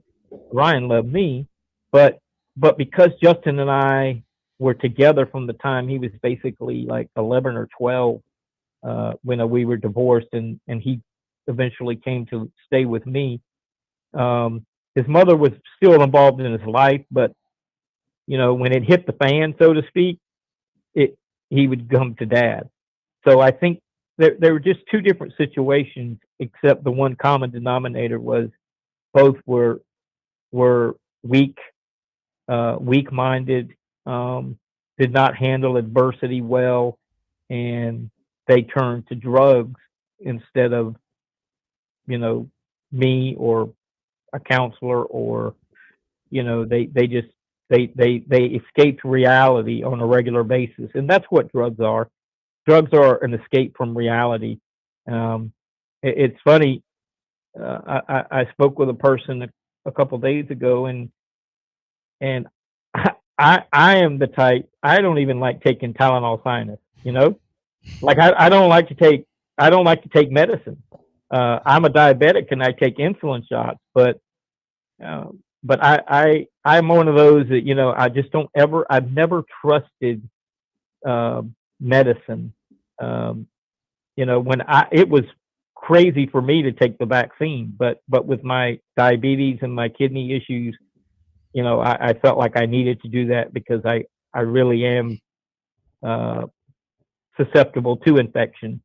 And but there was never alcohol in my house with my kids growing up. I'm not a heavy drinker, and I never drank alcohol in front of my children until, I don't think I ever did it with Ryan, but I remember when Justin was like 22, 23, a couple years ago, we had a beer together at Hooters, and he was like, Dad, I don't think I've ever seen you drink a beer. And I said, well, you might want to take a picture because I'm drinking one. That's all I ever drink when I drink. And And you and I felt uncomfortable, like being with my kids. I mean, they're adults. It was just the way I was brought up. I was not into any of that stuff. I could not relate to Ryan or Justin in terms of what they were going through because I had never experienced that. I've never smoked weed. I've never smoked a cigarette. I mean, I'm a really goody two shoes, but I think that was part of the problem with Justin is like he just kept saying when we would have talks, he was like, you just don't know what it's like. You don't know what I'm going through. I can't stop. I can't go through withdrawals. And I would always argue with him and say, Justin, you're just weak. You know, just get tough. Just let me help you. Let's do this together. And he just couldn't. I mean, and I think a lot of the people who become addicted to drugs, it's their escape from reality and they're weak. That's not being critical. That's not being negative. That's the facts. You know, they aren't able to handle life's pressures unless they escape that reality for a while every day or every couple of days. Unfortunately, Justin, his drug use became pretty consistent daily or several times a week over the last year of his life. You know, on my blog, it talks about how he would steal money from me and from whoever, you know, he had to have it. And because of his situation where he almost lost both his arms due to heroin, due to shooting up, and busting veins and getting infections. And, I mean, his life the last year was just a total wreck, but I loved him and I tried everything I could. But you know, he's 26 years old. I couldn't admit him into rehab myself. I was in the process of beginning a petition with the courts to take over his power of attorney through his medical situation because mostly of his diabetes, because his diabetes, he quit taking insulin. He just went unchecked since August. And that was a contributing factor. You know, guys, I mean, I don't want to be crazy, but I've told people the coroner did an autopsy on Justin and said his heart was that of a 70-year-old man. Oh my God. Now this is a kid who was a great athlete, was very well conditioned, but because his diabetes had basically run wild on him, it was giving him heart disease, and then heroin doesn't help. So, you know, he was, in a way, he was a candidate for a major heart attack in the next couple of years, even if he had stopped taking drugs. But I mean, it's very sad because he's, you know, not because he's my kid. I mean, I've heard from so many people. God, I mean, so many people. My blog has been read thousands of times. Wow. Everybody's retweeting it, and that's what I want. I want people to know that I'm not hiding behind a rock this time. I'm going to be out front. I want to talk to people. I've gotten so many messages and emails from people who have experienced what I'm experiencing. Not two children, but they lost a child to an opioid addiction, and just hearing their stories and being able to communicate with them. You know, it's not a club that any of us want to be in. The grieving parent for losing a child club absolutely sucks. But there are a lot of us out there, and I want to speak with them. I don't think I can help them. I don't have any magic words. Heck, I need help. But these kids, these teenagers, you know, the highest rate of increase in opioid use is between the age of 15 and 24. That's my son. That's a lot of the kids I coach at Cane Bay. That's kids that we see in the mall That's kids we see working at the Taco Bell when we run through the Wendy's. I mean, these are our children. You guys' children are a little bit younger, but eventually they're going to be in that category. And I want to try to talk. You know, I was thinking last night, I was like, I wish it was just something magic I could say, just the right words. And, you know, I ramble, but I'm going to get it focused, and I'm going to get it right. And I'm just going to talk to people. I'm going to be there for people. And as opposed to the first time, you know, dude, I can remember getting text messages and emails from people, you know, I'm sorry for your loss. And I wouldn't even reply. I literally was just embarrassed by the whole situation. And, you know, Common Joe would go, dude, you should be embarrassed. You've lost 2 children. But this is a totally different deal. I accept whatever blame there is that I have, but I don't want pity. And I know in my heart, especially with Justin, that I did as much as I could do. You know, we would argue about stupid things like, you know, he drank the last bit of milk, or, you know, I drink coffee every morning in the little Keurig with the pod things, and he would wake up in the middle of the night and drink my last coffee, and I'd just go crazy. And, you know, I was like, good Lord, now I got to go to the store just to have a cup of coffee. And he's like, oh, I thought you had some, you know, I would just lose my lunch over it. And, you know, the last couple of weeks, I go in to make my coffee. It's all there. My creamer's there. My milk is there. And I miss him. You know, I would take him back today and have the arguments and the petty little stupid stuff, as opposed to him not being here to do that. And it's very difficult at times. You know, driving down Rivers Avenue, going to the Walmart close to my house, because that's kind of where he was buying his drugs, I think. And I talked with Barkley Radeball last night in a private moment before the game, and I said there are 2 ways that I wanted to fight this. One, I thought, you know what? I'm going to go stand in the Walmart parking lot with a sign saying, I want to buy drugs. And I was going to confront every drug dealer in North Charleston. But I would end up dead. You know, they would have no qualms about shooting some crazy 56-year-old man. Yep. You know, that's the way they live. So my other option was, okay, I don't want to die. I don't want to get shot. I'm not going to worry about the drug dealers. They're always going to be there. But if I can take away their customers, if I can impact their clientele, and they don't have anybody to sell drugs to anymore, maybe they'll go away.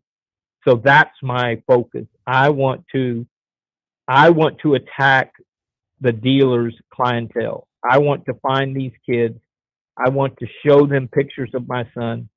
I have a picture on my phone of him dead, you know, ID in his body. I have a picture of his face, and it's morbid, and people are like, oh my God, you've got a picture of a dead kid on your phone.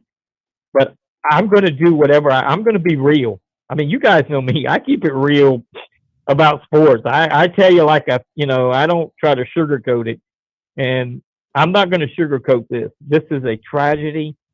It is something that no parent deserves to go through. And I want to help these kids, because I don't want parents to experience the pain of losing a child. As I said in my blog, you know, kids die every day of tragedies, car accidents or cancer. And oh my God, I feel for them. And some people might think, well, you lost a son to a drug overdose. That's his fault, you know, blah, blah, blah. But it's still my son. It's still losing a child. Yes, it's probably not that we want our kids to die in any way. It is very painful to see them disintegrate. as I said, it got his mind first and then his body. He weighed 100 pounds when he died. 100 pounds. A 26-year-old that as a high school player was 165, 175 pounds, athletic. He was 100 pounds. He walked like an old man. He had the heart of an old man. It's tragic. And I just want people, I want to talk to kids, and maybe they'll listen. And most of them may roll their eyes and they'll be like, you're just another one of these crazy people that just want to tell us not to do drugs. Yeah, that's me. That's who I am. That's who I'm going to be. And until the day I die, I'm going to preach that message. And if I can save one a day, if I can get one guy, and the problem is, once they get started, heroin is the most addictive drug in the history of drugs. I mean, you can't get off it. So I got to get these kids before they start. I got to let them know there are people who care, your parents, your teachers, your pastors, your coaches, me, whoever, people you can talk to. Don't run away and hide behind a drug because you're not tough enough to talk about it. I just want them to, that's what the message I'm trying to convey is, let's talk. Talk to me. If you don't want to talk to me, talk to somebody else. But that can help you before you take that plunge into, well, I'm just going to try this heroin one time, and if I don't like it, I won't go back.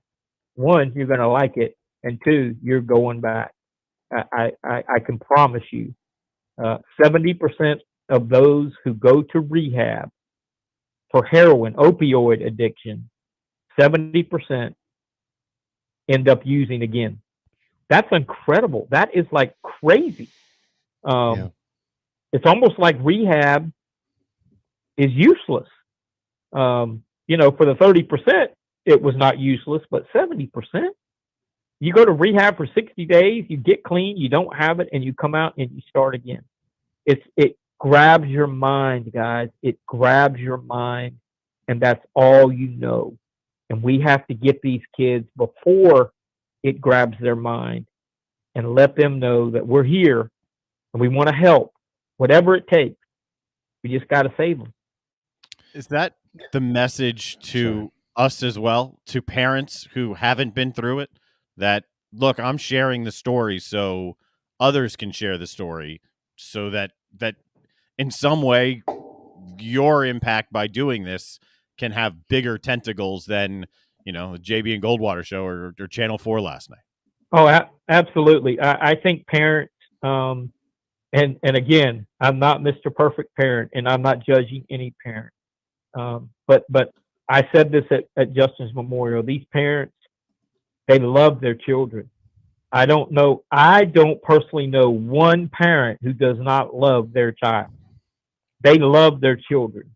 They may not have the greatest relationships or whatever, or they may not be great parents. Maybe they have issues, but they love their kids. That's a love that doesn't go away. And if you've got a teenager, like my 11-year-old grandson got a cell phone for Christmas. My daughter checks his messages every night. She checks his text messages. She checks his, he's under that, the Fortnite stuff or the Call of Duty stuff or whatever it is. And she checks. And parents have to start checking. The teenagers, they get a cell phone that the parent's paying for, but they think they have privacy. Well, guess what? If I'm paying your cell phone bill, I'm going to look at who you're texting. I'm going to look at your social media. I'm going to have your passwords, because what I found, Justin, now, granted, he was over 21 and was paying his own cell phone bill, but Justin would meet dealers or talk to dealers or beg for money through Facebook Messenger. And I mean, I've seen the messages. I've got phone calls from people who said, "Hey, Justin's asking me for $20. He's saying he's homeless, and I just thought you should know." And I was like, "No, he's not homeless, and don't give him money." Some people did give him money because they were trying to be helpful, and I don't blame them, because Justin could play on your feelings. But as much as I love Justin, he was not a good person at the end. He was not something that we would be proud of. But back to your question, I definitely think I want to speak to parents. I want parents to know that not that there's a magical sign that you can look for, but the more involved you are in your kids' lives, not just at church or at home or doing homework or going out to eat. I'm talking about their lives that we don't see. We have to do a better job. I mean, we have to. I'm not in that situation anymore. All my children obviously are adults, and but I do have 2 grandchildren, and I'm gonna know what they're doing. My daughter is totally involved now, or she's always been, but she's lost 2 brothers, and she's the leader of the family. She's the oldest, and she is taking hold of this thing. And my grandson is having a really tough time from losing Uncle Justin. Justin was the guy that at family gatherings that he'd play catch with and throw the football, and he's having a hard time. He's 11 years old. He's having a hard time understanding how this happened.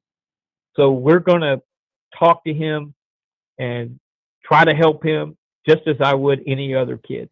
But the parents definitely have to, I want the message to go to them as well. Like I said, no parent wants their child to experiment in drugs.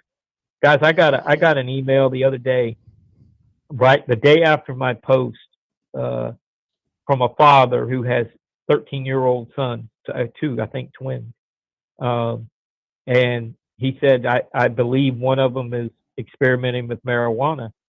And I was like, I got to meet this kid. I got to talk to him. I just got to let him know that he doesn't need to do that. People think, well, it's just weed. And I put that in my blog. Justin would, Dad, it's just weed. Everybody does it. Yeah, but everybody doesn't go to the next drug like he did, like his brother did. I'm sure I personally know a 76-year-old man who smokes weed every day. He's never done any other drug because he's mentally tough. He's not doing it to cure an ailment. He's doing it to relax. Now, again, I don't condone that, and I don't do it, but I know this guy does it. And, he doesn't drink alcohol, and he's pretty much I think he smokes cigarettes and he smokes weed. But for a 16-year-old who smokes weed at a party and likes it, okay, he may do it again. He may become addicted to marijuana. Eventually, that high is not going to be good enough. It may take 2 years. He may be 18. He may go to college. That high is not going to be good enough. He's going to be like around people who say, dude, you can smoke this joint, but I got a pill here, or I got something that will, quote unquote, take your worries away for 6 hours. You take that pill, you like it, it becomes an addiction. There are so many addictions, not just drugs, alcohol, gambling, all kind of things. But my experience is the drug addiction. And I just want people to know that we just got to fight it. We got to do it together. As I said in my tweet, it's not Clemson, South Carolina. It's not Charleston Southern Citadel. This is all of us coming together. I don't care who wins the game. The game that we got to win, folks, is the game with our children. We got to win that game. There is no orange and purple or garnet and black. It's all about our kids.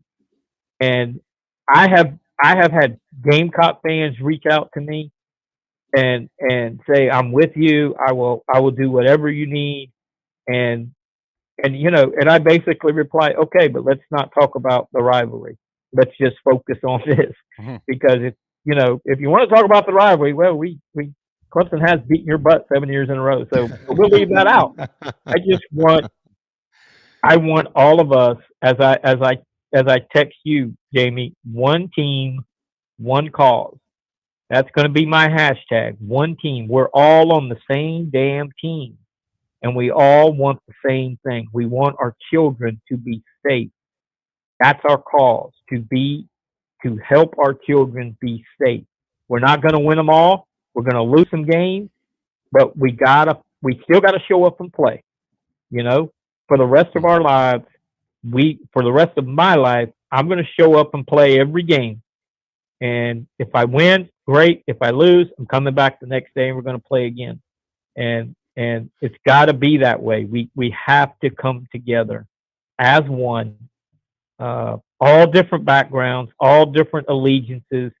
You know, I'm a huge Dallas Cowboys fan, and I'll become best friends with the biggest Redskin fan in the history of the football, because this is important.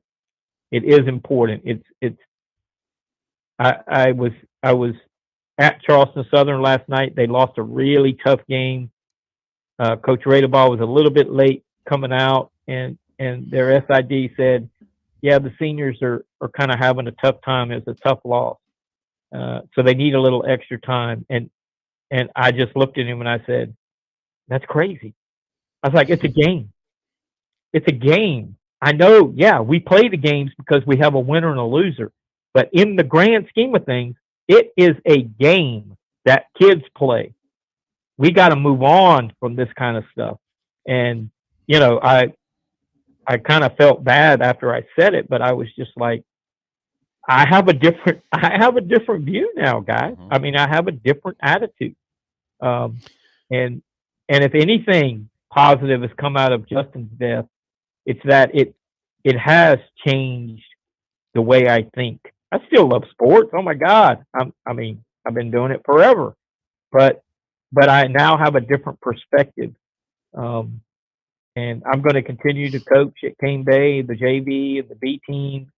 And I'm going to love those kids. And as competitive as I am, I think nowadays it's going to be, you know what? We lost the game, but we're alive, and we need to be thankful that we're alive, and don't let losing a game control you past the time we walk out of this field. It really is becoming, forget it.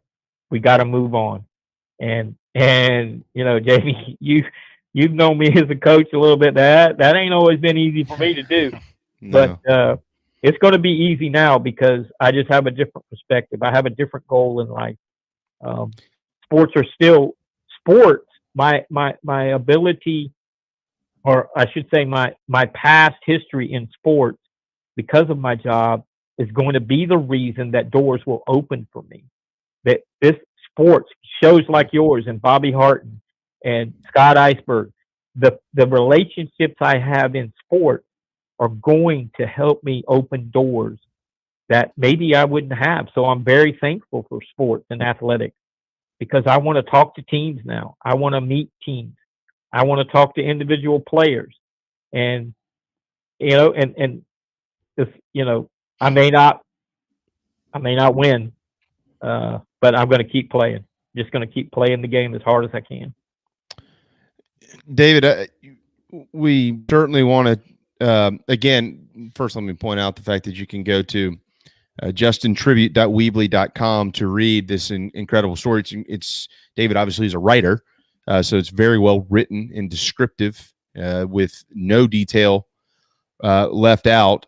And before we let you go, coming up here in just a little bit, we want to make sure that we get as much information out of you as to how people can be in contact and things of that nature. But I do all this that you've talked about, how to help and talk to people. I do want to ask you. It's a two-parted question that you can answer together. When did you, with Justin, again, who's now passed it just a couple of weeks ago, when did you begin to pick up that something was off with him? That I mean, you've obviously seen something like similar to this before by losing Ryan, you know, now almost 8 years ago. So when and how did you kind of pick up that something was going on with Justin, maybe outside of what you said, just smoking pot, or you know, you knew it was maybe a little bit worse than that. And what signs should other parents look for, or whomever, grandparents, aunts, uncles, cousins, brothers, sisters, friends? What signs did you see? When did you pick up on that? And what should other folks look for as well? Well, I think, I think two things happened in Justin's life, all within about 6 months of each other, that really put him on a bad path. One is high school career was over. Justin lived to play Cane Bay baseball. Loved his teammates. Wasn't like a baseball fanatic, like, didn't sit around and watch the Braves every night, but he loved being around his team, his classmates. I said in my blog, he went to school to make friends, not to take algebra. He was just a very open. He was just a great kid. People loved him, his attitude, his funniness, his wit. So I think when baseball ended, I think that was an adjustment. He had an opportunity to go to a junior college and pitch, and said, I want to take a year off. I don't want to really go to school. Like, can I just go there and pitch? It's like, no, unfortunately, you have to go to class. So it was not a situation where I didn't ever think he was going to go play college, because he didn't want to go to class every day. And then I think as he was sitting that year out and trying, he was working at a burger joint, and then his brother died. And I think those two things, now his oldest brother, the guy he looked up to, that he could call and talk to anytime he wanted to, that avenue was gone. His teammates were gone. And I think that was the beginning of, looking back, I think that was the beginning of the end. And it just progressively, we talk a lot, how do you feel depressed? And he always he could always hide his depression if he was depressed. I mean, he was always just bouncing around. I mean, he was very active, all his jobs. He became pretty good at cooking hamburgers on grills. That doesn't sound like a vocation, but he became pretty good at it. Went to work for Chuck Reedy at the Comeback Shack. But every job that he took, he lost because of stealing money. It got so bad. So I think if you're looking back, if I'm advising a parent of a young adult, a teenager to young adult, if they're broke all the time, but you don't see new clothes, or you don't see new cell phones, or you don't see new shoes, and you don't see new cars, but they're broke, there's a problem. Because that was Justin. Justin could get paid on a Friday and be asking me for money on Monday. And I said, where in the world did, your $600-700 go?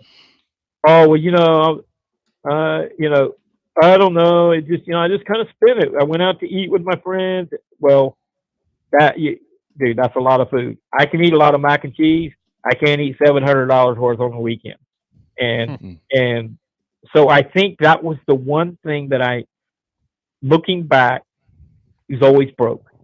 That money was going to drugs. Wow. No question. A couple times he'd say, well, my buddy needed to help with his rent, so I gave him a couple $100. I had no way of proving that. You would just say, okay, well, again, guys, he was an adult. I couldn't just say, hey, you can't do that no more. But because he was living with me, I would ask him for money every paycheck, like quote unquote rent. Now that you're an adult, you got to pay rent. And I would take a couple $100 and just put it away, because I knew in a week he was going to be asking me for money. So I wasn't going to give him my money. So I was basically giving him his money back. And, but I think the money thing is what really, when he was getting fired from good jobs because he was stealing money, I was like, wait a minute, why do you need to steal money? And then it became pretty evident what was going on. So I think, again, it's very difficult for parents. When you have small children like you got control. I mean, you're the boss. They do what dad says.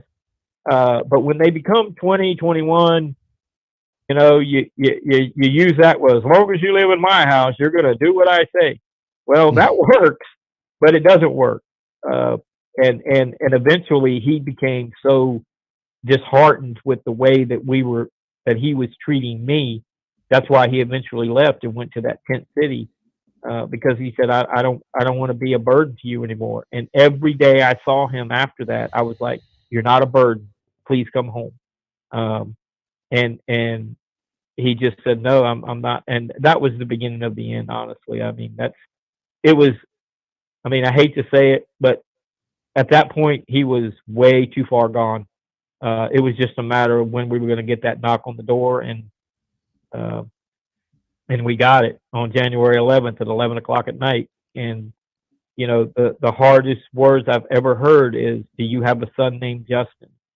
And as soon as I heard it, I knew I knew when I entered the door, but for them to say, do you have a son named Justin? I'll never forget that night. I'll never forget those words. Because it was that is something that I would not wish on my biggest, worst enemy. I would not wish that on my worst enemy. I don't even know who my worst enemy is, but I'm sure there is one, but I would not wish them to go through that experience. What were the final words that he said to you the last time that y'all spoke? I love you, Dad. The very last words. It was the night of the national championship game. I was going to meet my buddy Stan Kowalski that we were going to watch some of the game at Hooters, and I was across the street. I saw him. I brought him some McDonald's. This was when he was living in Tent City, and panhandling, asking people for money. So I was feeding him every day because I wanted him to eat. And he got in the car. It was really cold that night. He got in the car. He was warming his hands. I gave him a pair of gloves that I had in my back seat, and he's like, no, I don't want to take your gloves. I said, dude, I can buy more gloves. And I said, but what you can do is just come home. Just come home tonight. I'll take you out tomorrow, but come home tonight. It's going to be really, really cold. And he said, no, but he said, Dad, if you really care about me, you'll give me $20. And I said, Justin, I'm not giving you $20 because I know where that's going. And he didn't argue. He never argued with me. He would just say, okay. And so he got out, and before he shut the door, he said, I love you, Dad.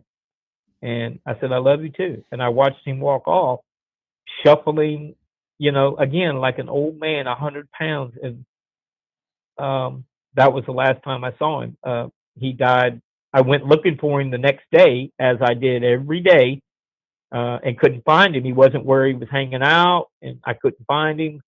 And that night, he walked into the side door at Wild Wing Cafe, went into a bathroom stall, and did some bad drugs, probably fentanyl. We don't know for sure, but more than likely fentanyl was in the heroin, and he died. That's how he died. He died on the bathroom floor of a restaurant, which is, just, it disgusts me when I think about it. I mean, no offense to Wild Wing, but I don't think I can eat there anymore, guys. Just, understand. But they had to close the place down, and a coroner comes in. It was just very, very, very,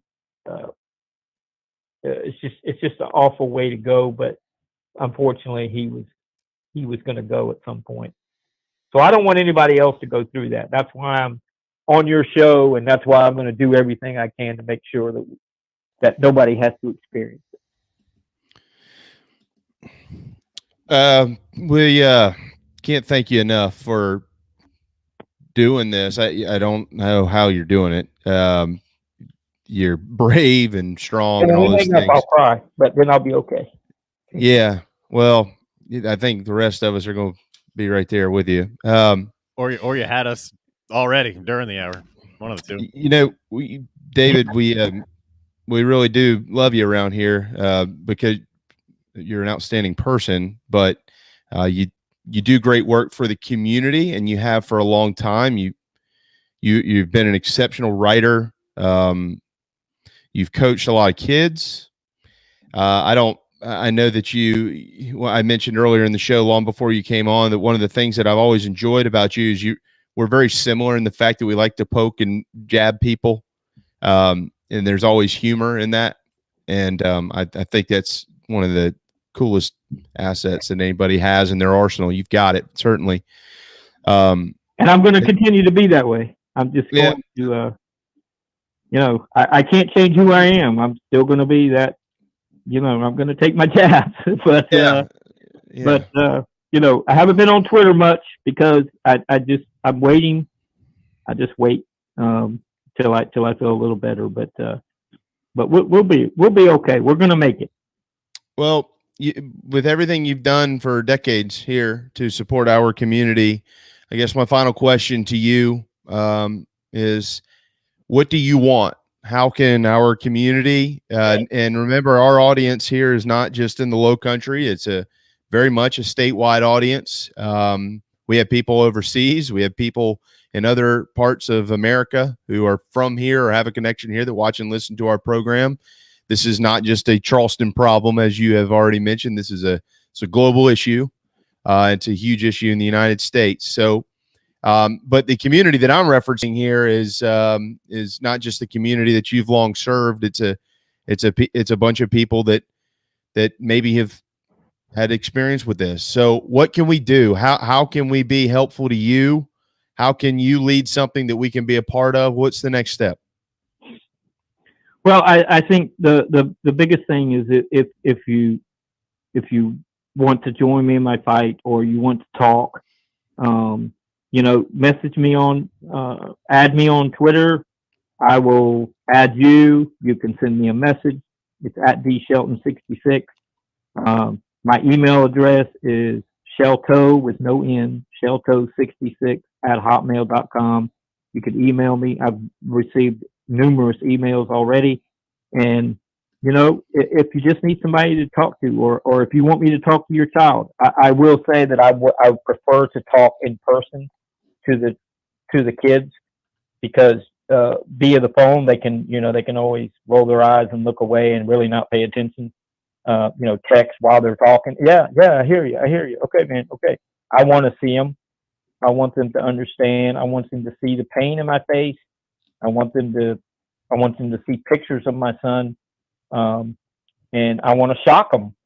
And that's what I want. But any coach that has a team, I don't care if it's a rec team, if it's a high school team, any sport, I'm available. I will not charge a dime to come and speak to your team for 20 minutes or 30 minutes. I've already had some coaches reach out locally that we're gonna get scheduled when their season comes back around. And I will say that the coaching community in this area has been, the support has been just amazing. The messages I've received via text. I mean, it really does. One even texted me today and said, I know you're probably getting a bunch of these, and it's becoming. I was like, no, I need whatever. I want to hear it. I want to hear that they're praying for me. I want to hear that they appreciate my story. But then the next step is, okay, let's move to the next step. The next step is we got to work together to help this community. And this is where I live. This is where you guys live. We got a major problem here. But if someone's listening to your show in Idaho and they want to contact me, I will be glad to talk and listen. I'm not an expert. That's the thing is, I am not an expert on drug addiction, and I'm not an expert on I'm not a doctor. I can't go through all these numbers, but I am a parent, and I'm a parent of 2 dead children because of drugs. That's my experience. That's my expertise. God, I wish I was not an expert on that, but I mean, I am. So that's all I can offer. You know, I've been reading about heroin addiction and learning some numbers, but the bottom line is those numbers don't matter. You know, the bottom line is we got to get them young. We got to make them understand they are not alone. They don't need to run and hide. We're here to talk to them, not judge them, but talk to them, give them a sounding board.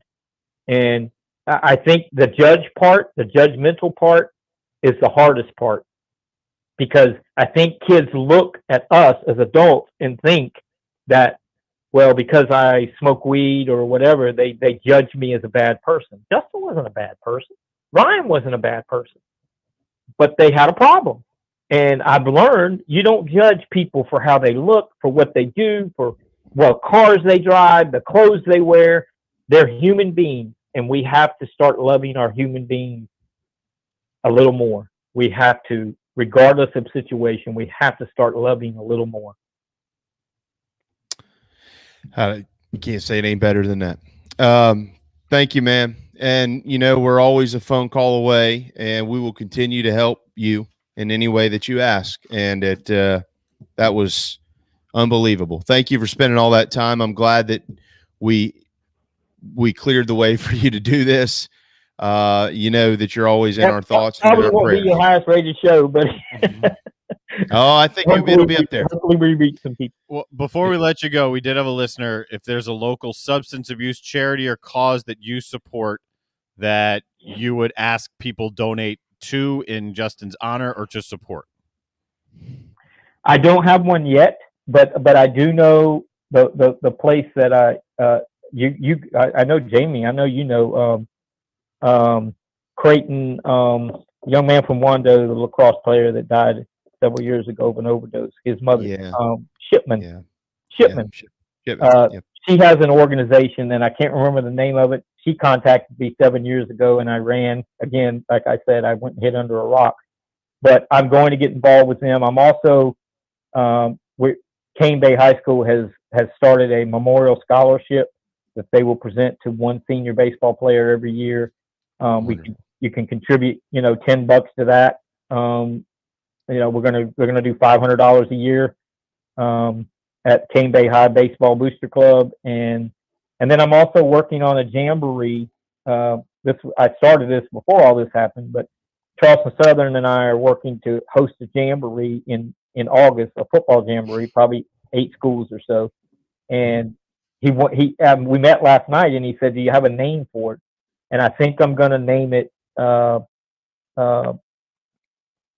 hashtag that I just gave you: one team, one cause, football jamboree, and hashtag choose life. And the money that we raise through that, after we pay teams to play in it, we're going to donate to charity and try to make an impact. So that's some things we're working on. I think as this goes on a little bit, when I get a little more stable minded, I'm going to come up with some stuff and some organizations to support. But I know that the Shipman, who she's the daughter of Bill Stedman, who was a longtime hand coach. I knew her when she was a teenager, and she's been through this. I know other parents who have been through this, and again, in the past, I would just be like, "Hey, sorry for your loss. We're praying for you," and then I would run away but now I'm not. I'm not running anymore. I'm going to be in the forefront, or in the backdrop, but I'm going to be there. And this is just something that I feel very committed to doing. And, it's made me take stock in my life in terms of taking better care of my health, because I don't want to go early. So I want to be around for another 30, 40 years so I can make an impact. We're here, Wim. We're going to be with you as much as you need us. You know how to get a hold of us, and we'll continue to help you. Thank you again, David. That was incredible. Thank you very much. And again, folks can head to justintribute.weebly.com. Darren's been putting it up on the screen. You've tweeted it out. It's all over the place. We'll continue to share that and we're going to help you as much as we can. If we can just save one life, we've done our job. So thank you so much, man. Okay, no problem. And anything I can do to help y'all, let me know. And Always. hopefully next Thursday we can talk some sports and I can talk some smack. Yeah. Well, there's a signing day coming up. You'll have plenty to get to. We'll bring it up tomorrow night. Cane Bay basketball is on TV, so I'll bring this up tomorrow night too. I appreciate it. Thank you so much. Yep. Thank you, David. Take care, guys. David Shelton with the Post and Courier. No problem going 10 minutes over our 2-hour show today. Wow. We'll be back tomorrow at noon. I don't even know what's tomorrow. Friday? There you go. Yeah. Work week is coming to an end. Thanks to David Shelton and thanks to Pat DiMarco for joining us today. And tomorrow we'll be joined by Rafael Esparza to preview the NFL's championship weekend. We'll be joined by Derek Scott to talk about the Gamecocks winning streak and heading to College Station to start a 4-game slate against Quad 1 programs. And we will also speak with Scott Glaze on golf tomorrow. Can't wait for that. Darren, thank you as always. Thank you, man. And thanks to all of you. Have a thirsty Thursday afternoon at the Dog and Duck. We'll see you tomorrow at noon on the JB and Goldwater Show.